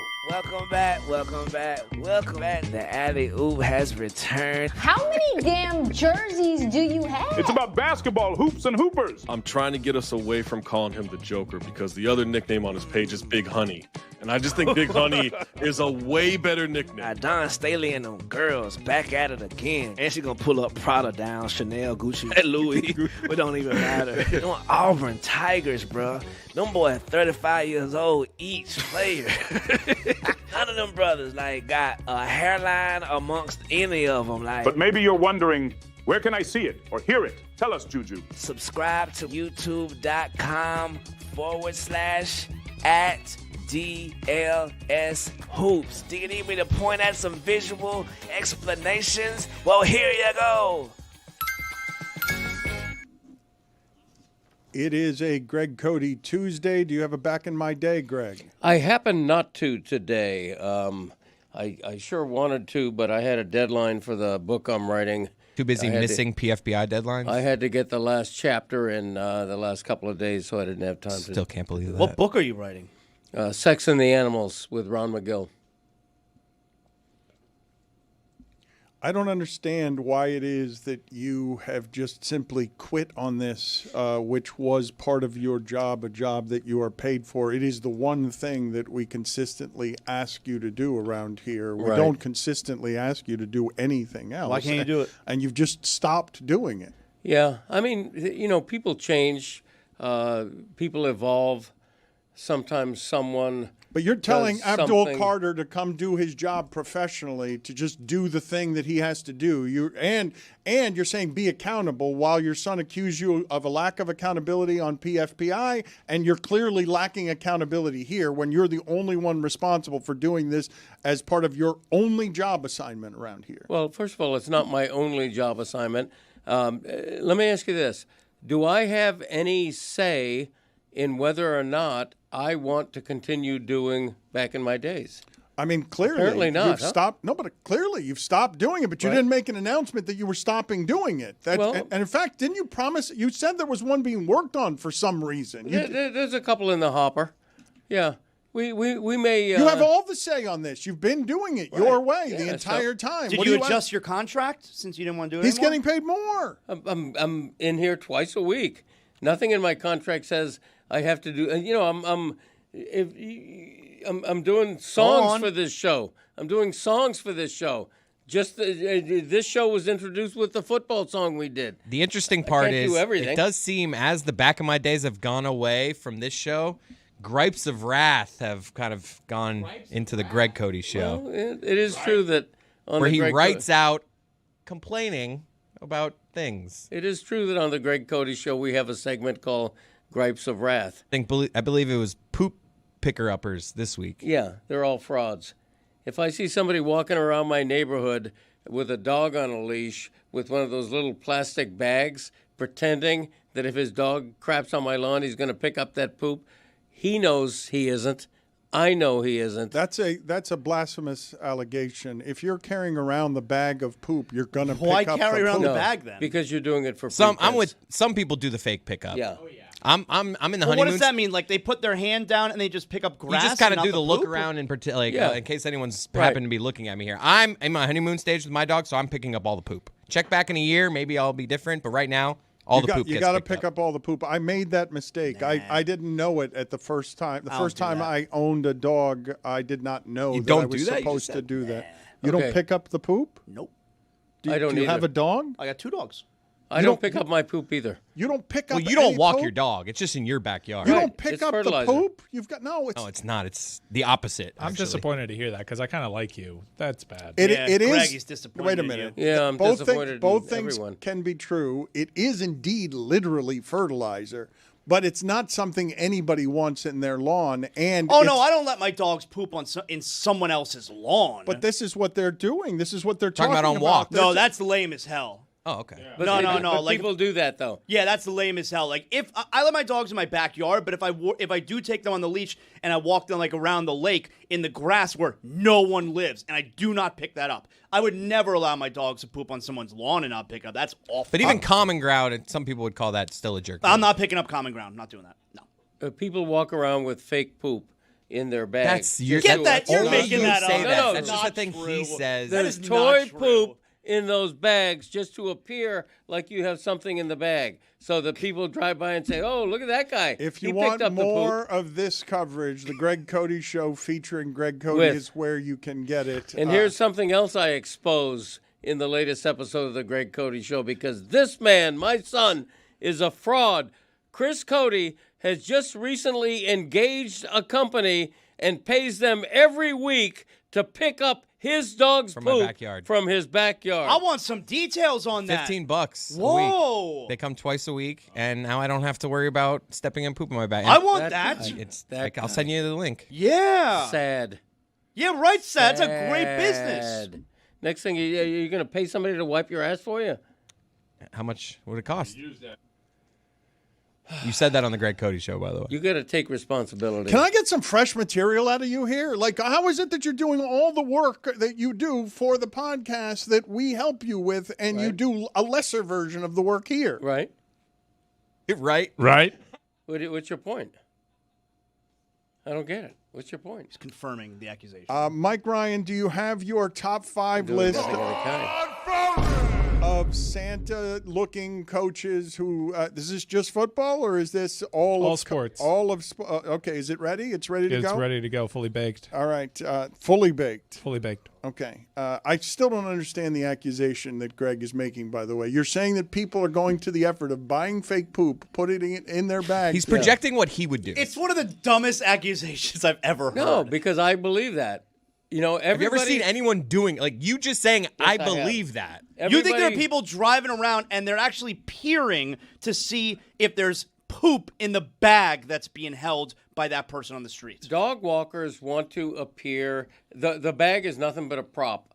Dog walkers want to appear as if they're doing the right thing by picking up after their dog. My contention is that most of them do not, particularly when they look around and they don't see any neighbors looking at them.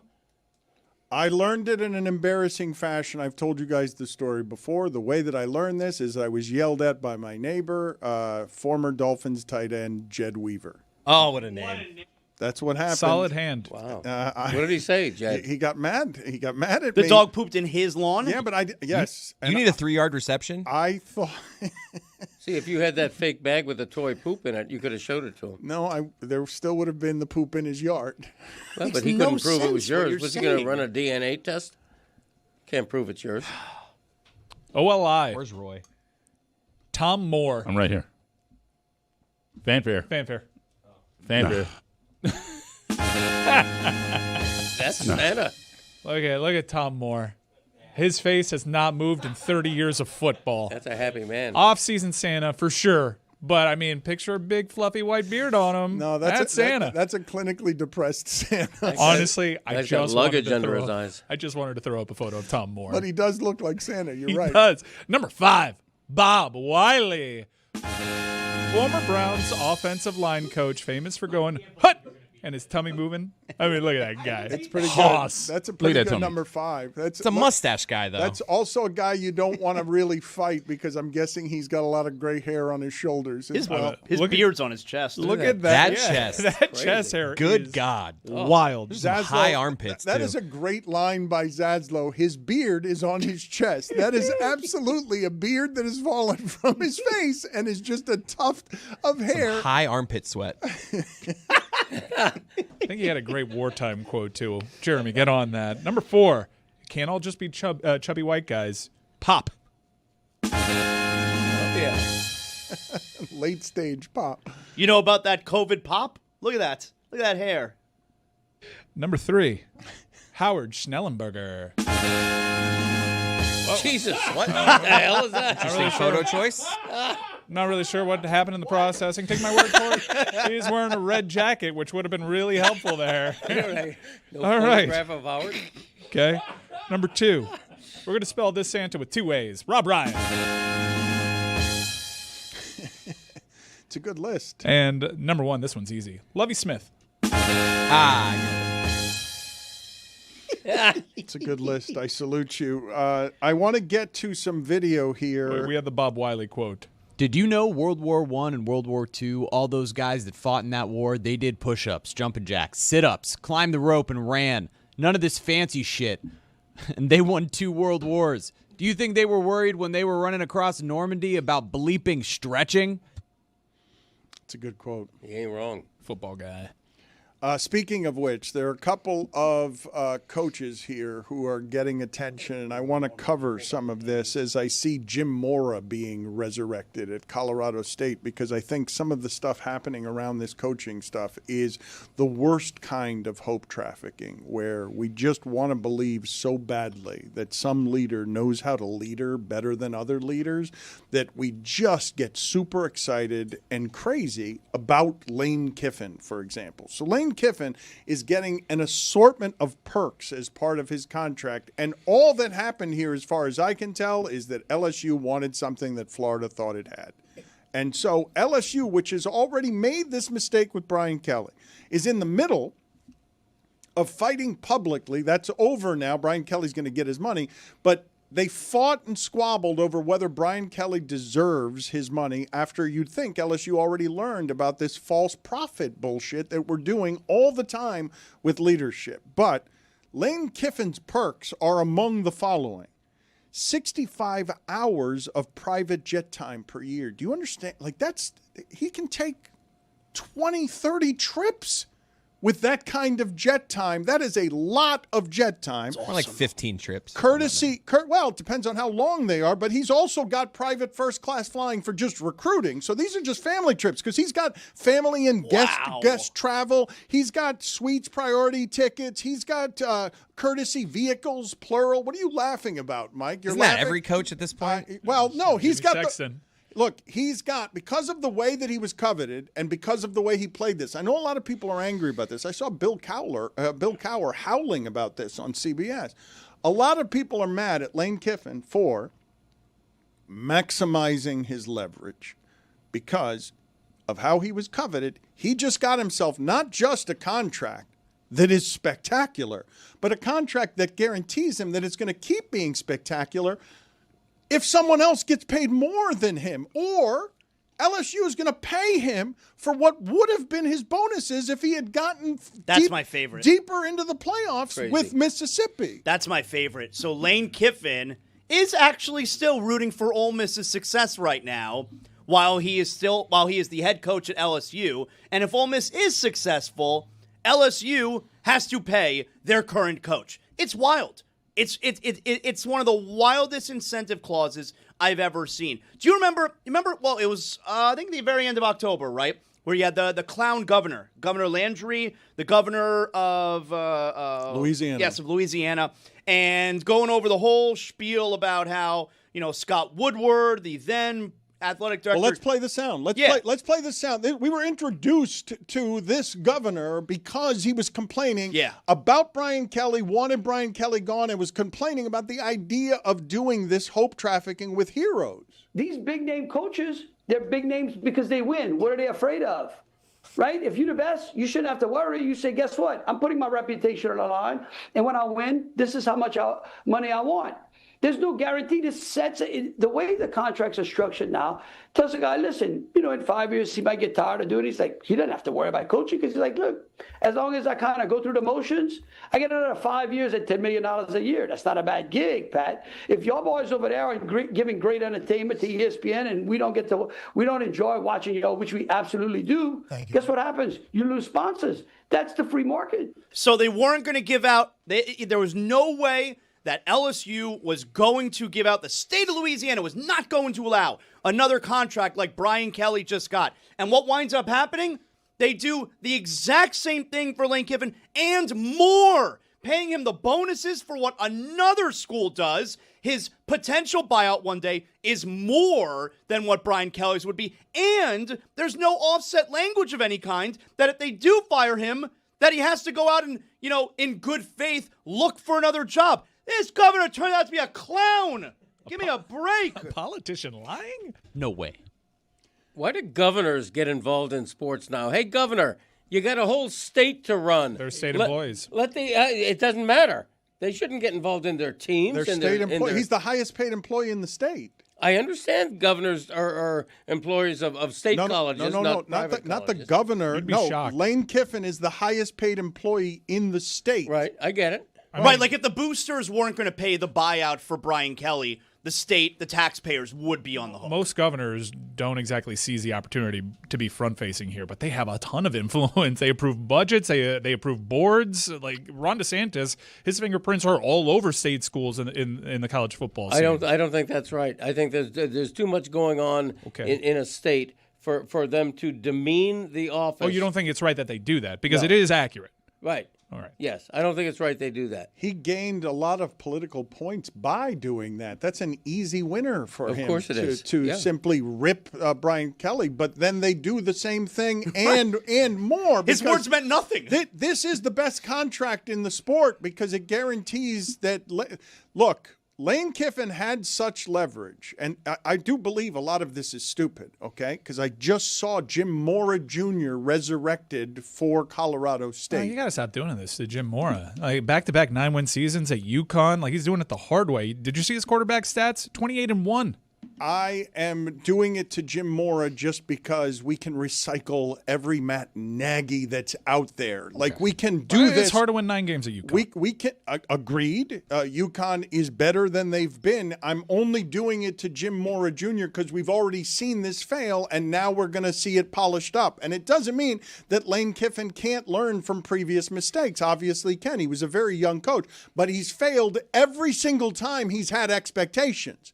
Every time. And now it has this contract because he's the guy that's available, and all you need is 2 fighting over him, and then the ego gets involved. Because when Florida thinks they have someone and LSU thinks that they're a better program, all of a sudden you've got exactly what you need in order to negotiate a real sweetheart deal from a governor and a constituency that just got burned by this. I would buck up against he's failed to deliver on expectations. I think he was there at Tennessee for 1 year. They were obviously pissed to see him go. He failed to deliver at USC, no doubt. He got fired on the tarmac there. And the Raiders. But FAU surpassed expectations. FAU he did. Yeah, but Ole Miss is having their greatest run in program history now. Those expectations weren't real. When you bring Lane over, like, he surpassed their expectations. Agreed. He made FAU the top of that conference. There were no expectations when he took the job that actually FAU and Mississippi would be in 10-win territory. So, of course, he's exceeding low expectations. When he's had high expectations, he has not met them.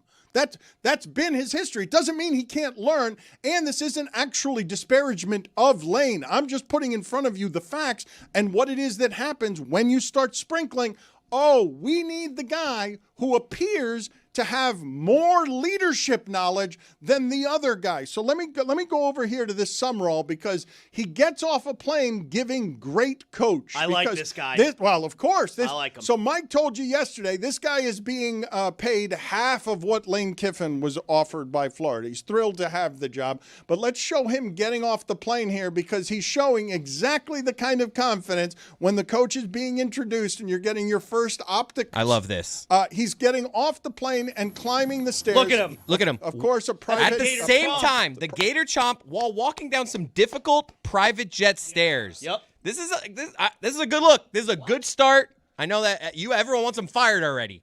This is a good start.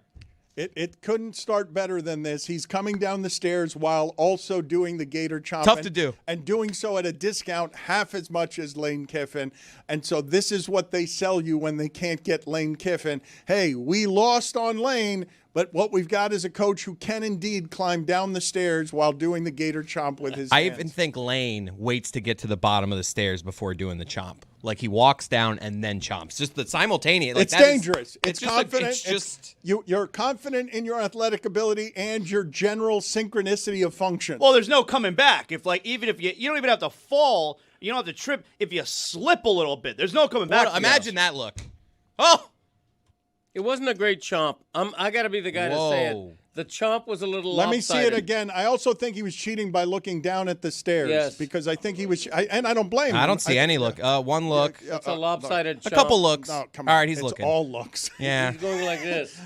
Well, he knows. He knows he can't fall in that I moment. feel like one look and you're good. I mean, they're all the same distance. Do you think he thought of that before they swung the doors open? Like, he thought of that. No, right? it could be a little jarring when the plane, stairs come out. They're not your usual stairs. They could be a little bit thin, Can we see Lane walking downstairs? Do we have any shot of Lane walking down a play? Because I got to compare and contrast I here. bet you he just hops on here we go. the railing and See? slides down. Oh, see, this is no LSU signal going down the steps. That's a good descent, though. That's a manly descent. What? Yeah. No, he descended the stairs. He didn't touch the railing. Better than Pat Summerall. I will say, Lane Kiffin did not. Pat Summerall. You made him. John Summerall. I know that. I was making a joke about a 95-year-old former broadcaster. While running out of breath. John Summerall revealed at his press conference that Lane told him to take the Florida job and co-signed it. For half as much money? Did he tell him they're I don't offering think he you? revealed how much They're money. offering you half as much as they offered me. How do you guys say Marcus Mariota? Have you heard Just it? like that. Have you said it? Have you heard it said any other way? That's ever? the way I've always heard it. Greg, have you ever heard Marcus Mariota said any other way other than the way that I'm saying? I have not. So it's the way Mike Tirico also said it. Marcus Mariota. Oh, I've heard Mariota now that you mention it. But that would say Mario. It's more of just Yeah. like the T sound. This is how it's commonly said. Marcus Mariota. Yeah, I've heard that. And then the internet was going after Chris Collinsworth because he says it. Marcus Mariota. Marcus Mariota. No, that's And the internet was just like, this can't be right. And then, but they replayed. Yeah, that's not how you say it. On NBC's broadcast, they do the starting lineups where the players say their name. So you hear Mariota now saying his name. Marcus Mariota. No, he's saying it wrong. Yeah. Yeah. It seems like Collinsworth is right. No, Marcus doesn't know how to say his own name. Marcus Mariota. No, he's saying it wrong. Yeah. What? Yeah.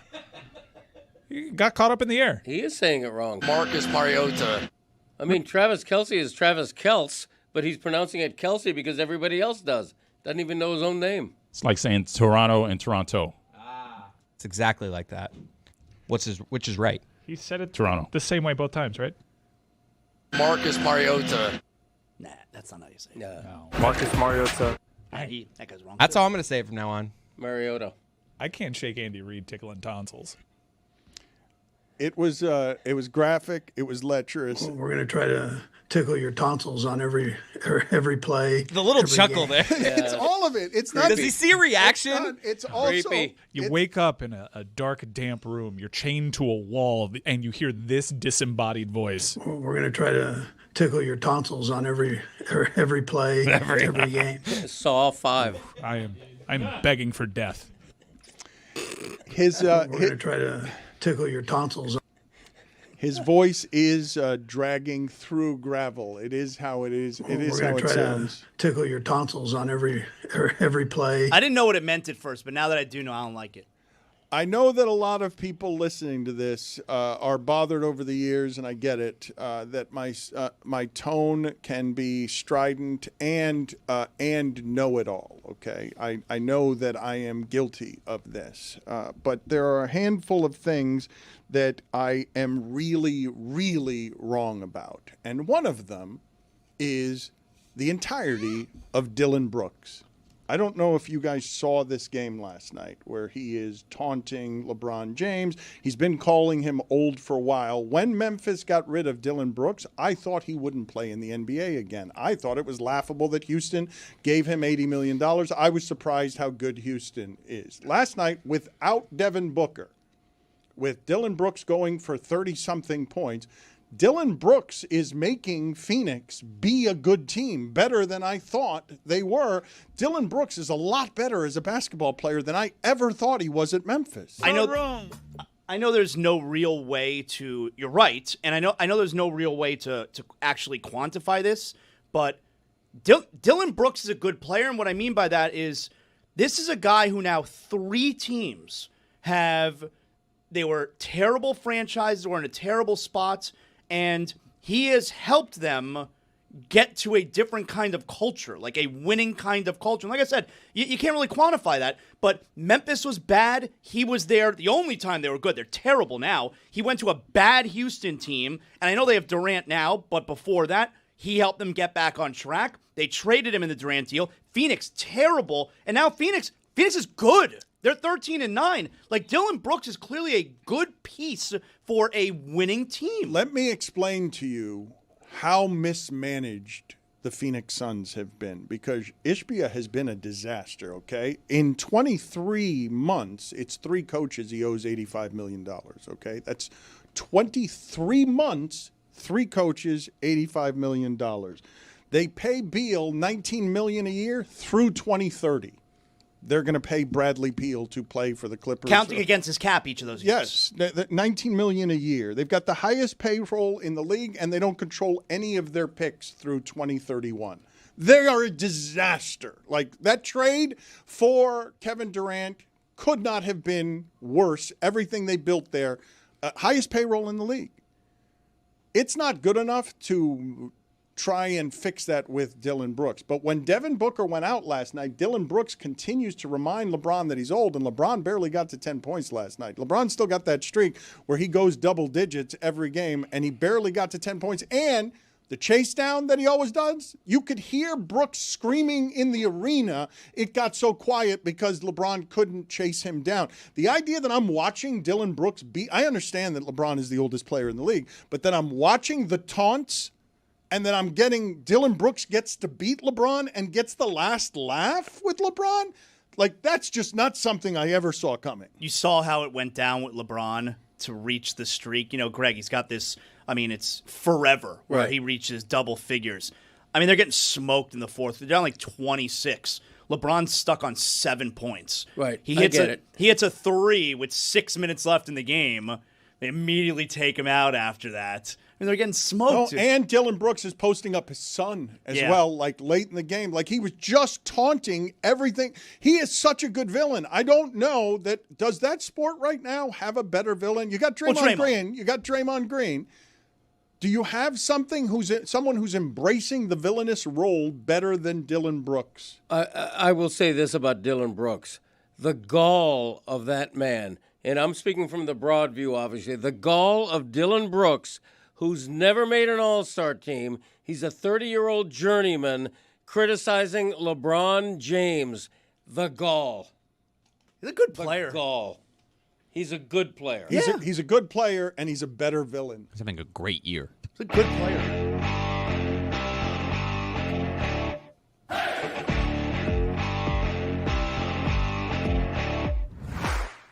That's Tony's music.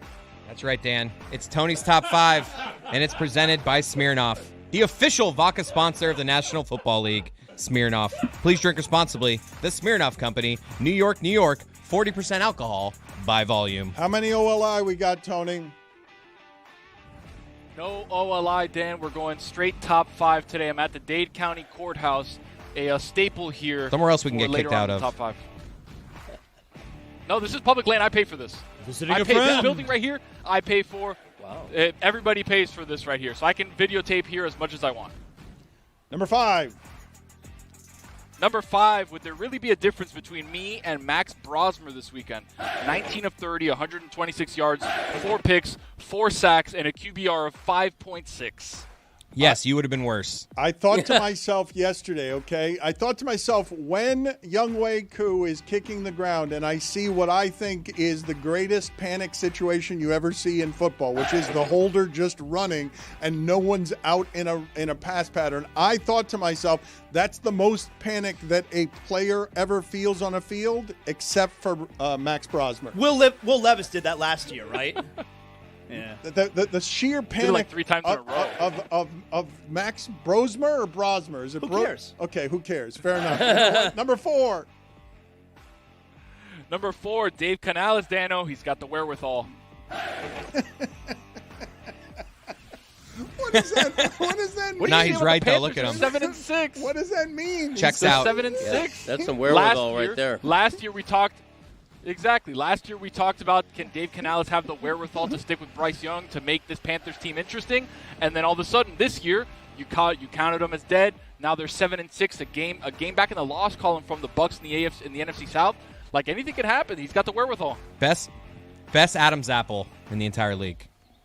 Put it on the poll at Le Batard Show. Does Canales have the best Adam's apple in the entire league? Number 3. Number 3, Dan, hold on. I'm going to need to take something out here real quick, a prop. You know who has won their last 4 games with an average margin of victory of 27.5 points, Dan? I do not. Oh, you don't? Okay, hold on. That's impressive. Hold on. Give me a second. Oh, yeah. Wow. Oh, the Miami Hurricanes, Dano. Wow. The Miami Hurricanes. Are you quantifying? Last 4 games, average margin of victory 27.5 points. I thought we were doing NFL keep this out here. football. I thought you were asking me about an NFL team. I didn't know you were asking me about a college team. You never put college observations in here. All I said is football. I said, football team who's won the last 4, average margin of victory 27.5 points. Miami Hurricanes. 2 top 10 NFL draft picks coming up. Number 2. Exactly right. Thank you, Greg. You're welcome. Number 2, you know who hasn't passed the smell test? OU. More like PU. Oklahoma, please. Are you kidding me? Oklahoma? They can't score on anybody. And all of a sudden they're going to be inside of the top 12 as a college football playoff team? For what? They stink. OU sucks. PU, Dan. How did this become college observations? Number 1. Number 1, Dan, if the Canes are left out of the CFP playoff, We're taking the fight all the way up to the Supreme Court, which is why I'm here at the Dade County Courthouse right now. I'm going to go inside and make sure everybody knows if there's any college football playoff voters in there. I'm going to let them know that this is a travesty, and we're going to take this thing to the Supreme Court, Dan. I've been sent here by the Department of War for the University of Miami, and I'm not going to leave until we make things right, okay? I would like to see by the end of the show you having gathered a crowd of protesters trying to attack justice and democracy on behalf of the University of Miami. Just pointing out, James Madison, 28.25 points per game is the Consider it done. average margin of victory over the last That's 4 impressive games. when you consider that also includes their 4-point squeaker against Wazoo. Don't you forget, just had to score late against Virginia Tech. Old Dominion. Thank you, Tony. Shit We out of appreciate all of your work. Appreciate you changing your top 5 from NFL observations. The last 3 outrage about this injustice around the University of Miami. I think you speak for the entirety of the city. I do not know if Mario Cristobal is going to join the show. I am offended that I am being told I do not know ball, and that is the reason that Mario Cristobal will not come on the show, because I don't know ball. Yeah, word's out there. I will remain offended by this. I think you guys should be offended on my behalf. You've put me in a tough spot here, because while it helps the cause putting Mario Cristobal on this platform, I don't want him to endure speaking with you. Yeah. Ball not knower. If we get Cristobal on, you're going to grill him? No. What's the grilling to be done? I'm just asking. Like, what is the grilling? You just prop him up and you let him knock him down. That's what you do. You say, all right, coach, go. What's going to happen here, though? Like, what needs to happen? What do you think is going to happen? There is an obvious propaganda movement. This is Saban taught this to us, where all of a sudden, after a season in which he lost games that were unexpected, you would see him making the arguments everywhere and would be given the platform that other coaches weren't necessarily given to appear everywhere. I expect to see Mario Cristobal doing nothing but interviews for the until they're making the determinations. So what needs to happen and what is going to happen over the next few hours and days? I mean, he should be on every show. He should be on all the national shows, especially over the weekend when the Hurricanes are not going to be playing and all these other teams who are ahead of them in the rankings are going to be playing in conference championship games. Mario's got to go everywhere he can. Go everywhere he can. Be undeniable. You're 10-2, and a lot of the metrics that people were citing when you were 6-2 are now in your favor because you played the season out. Common opponents, whether it be Notre Dame or Alabama or Texas with that loser head coach that just lost one game to Florida in a game that they had more yards in against Texas than they had combined in their most 2 recent battles against the Miami Hurricanes and Mario Cristobal. So you have all the arguments right now. Head-to-head, as you've applied. Head-to-head. As you mentioned, guys, head-to-head in this top 15 has mattered throughout the rankings, and there's one outlier. What have we been told? Well, then it's the quality loss. Okay, well, quality loss doesn't apply to Alabama, I guess. Everything that we know about the College Football Playoff Committee's criteria that has been outlined, I guess, doesn't apply to Miami. Head-to-head. So I think that if you look at Conference Championship weekend, I was a big believer in you shouldn't be punished for losing your Conference Championship. I think that's bullshit. But if they're going to bullshit me, bullshit them back. You know what's weird? You know what's weird? I'm trying not to be prisoner of the moment with what I'm about to say, but I genuinely, as I think here, cannot recall a time when the NFL, college football, and the Heisman are so wide open. Like, I just have no idea who's going to win any of those things. You're not going to convince me that the Bears or the Patriots are going to win the Super Bowl. You're not. You cannot. I will not believe it until after it's happened, and then I still won't believe it. Rams just lost to the Panthers. It's really like a strange time. But I have no idea. We're in December, and I have no idea who's going to win any of those 3 things. I don't know who's going to win the Heisman. My vote is due soon. I don't know who's going to. I don't know. I don't know who's going to win in college football. And I don't know who's going to win in professional football. You're going to vote for Malachi Toney, aren't you? Probably. Two of the 3 you mentioned there are exciting, even though we don't know what's going to happen.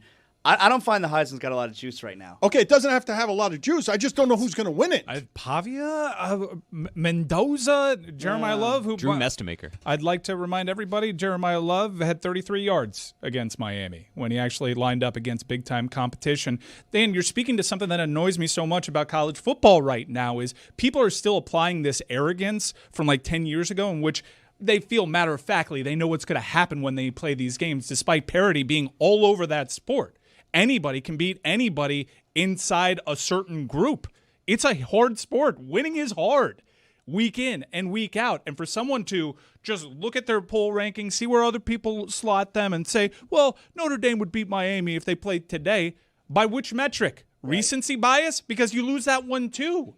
I don't understand how people are so naive entering this process to think that they know better when a result is staring them in the face, telling you quantifiably who is better, and you choose to ignore it thinking that you know better. I think half of the top 25, I think 15 of the top 25 teams in the preseason rank ended up unranked. Greg, we don't know shit. How can we be in professional football 3/4 of the way through the season and in college football at the end of the season and not have any idea about those three things? Who's going to win college football's championship? Who's going to win pro football's champion? Who's going to win the Heisman? How can we still be asking after this much ball has been played? How can I be such a not ball knower that I'm sitting here saying to you, I don't know who's good? Isn't it great, though? It's great. I love that. And Reuben Baines should get your Heisman vote, by the way. And Louisville and SMU both were ranked this season. They both were previously ranked teams. I think I'm going to make it Tony. I'm going to make it Tony, Bain, and Beck top three. What do you think? I think Mario Cristobal is going to be joining us this week. You people are a joke.